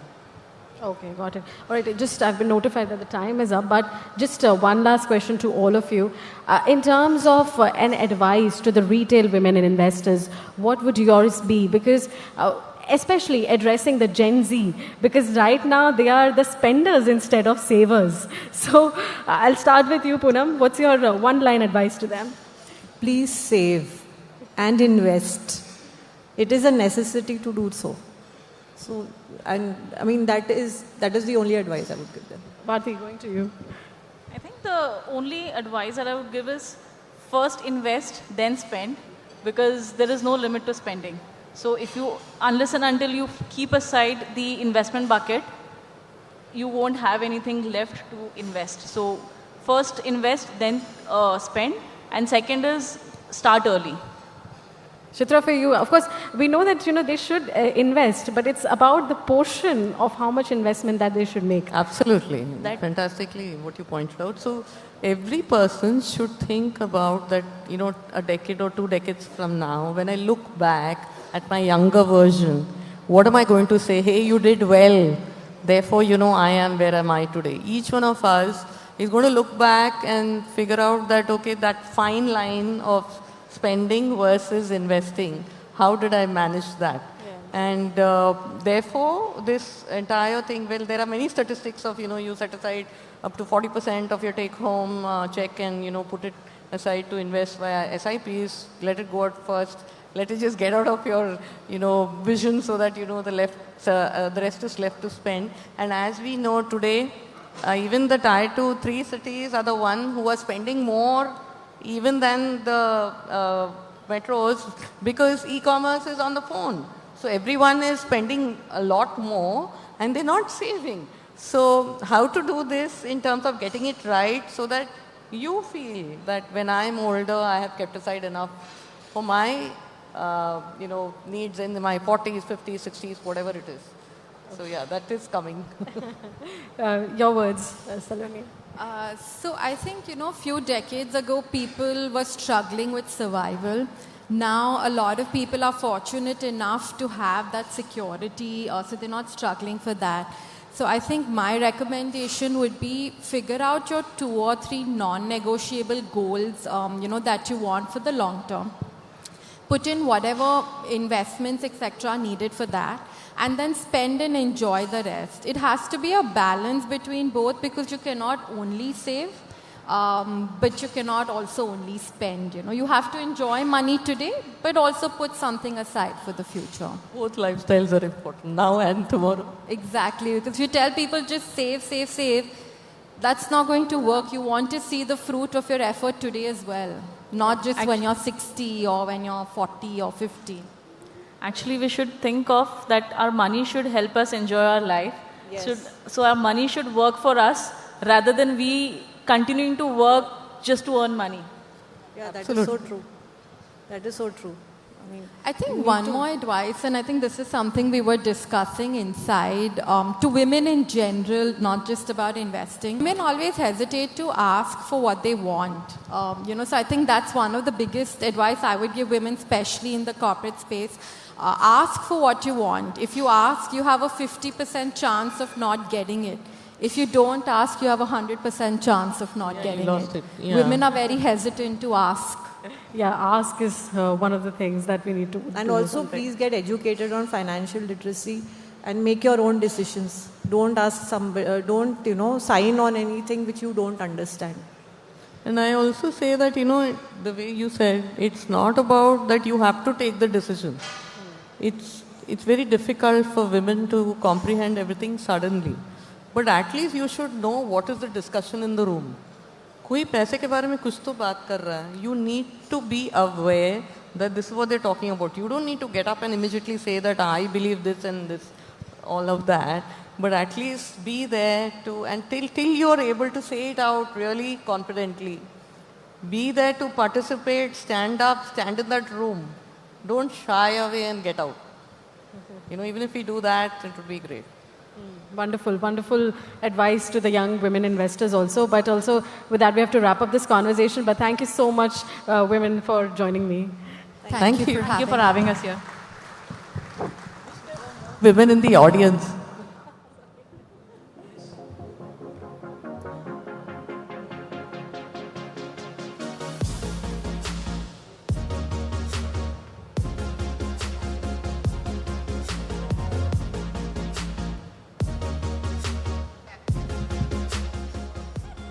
All right, thank you to all the ladies for reminding us that the financial empowerment is not just about capital, it's about confidence, access, and opportunity. And as we conclude the Moneycontrol FiDEX 2026, the arc of these 2 days becomes definitely clear. We began by examining markets and products. We end by reflecting on the people, enterprises, and principles that translate opportunity into investor outcomes. India's distribution ecosystem has been evolving. Trust, discipline, innovation, and responsibility will be one of these pillars which will define those who thrive. Thank you for being a part of Moneycontrol's FiDEX 2026. We look forward to continuing this dialogue and shaping the next chapter of India's distribution economy together. Have a great day ahead and have a great evening too.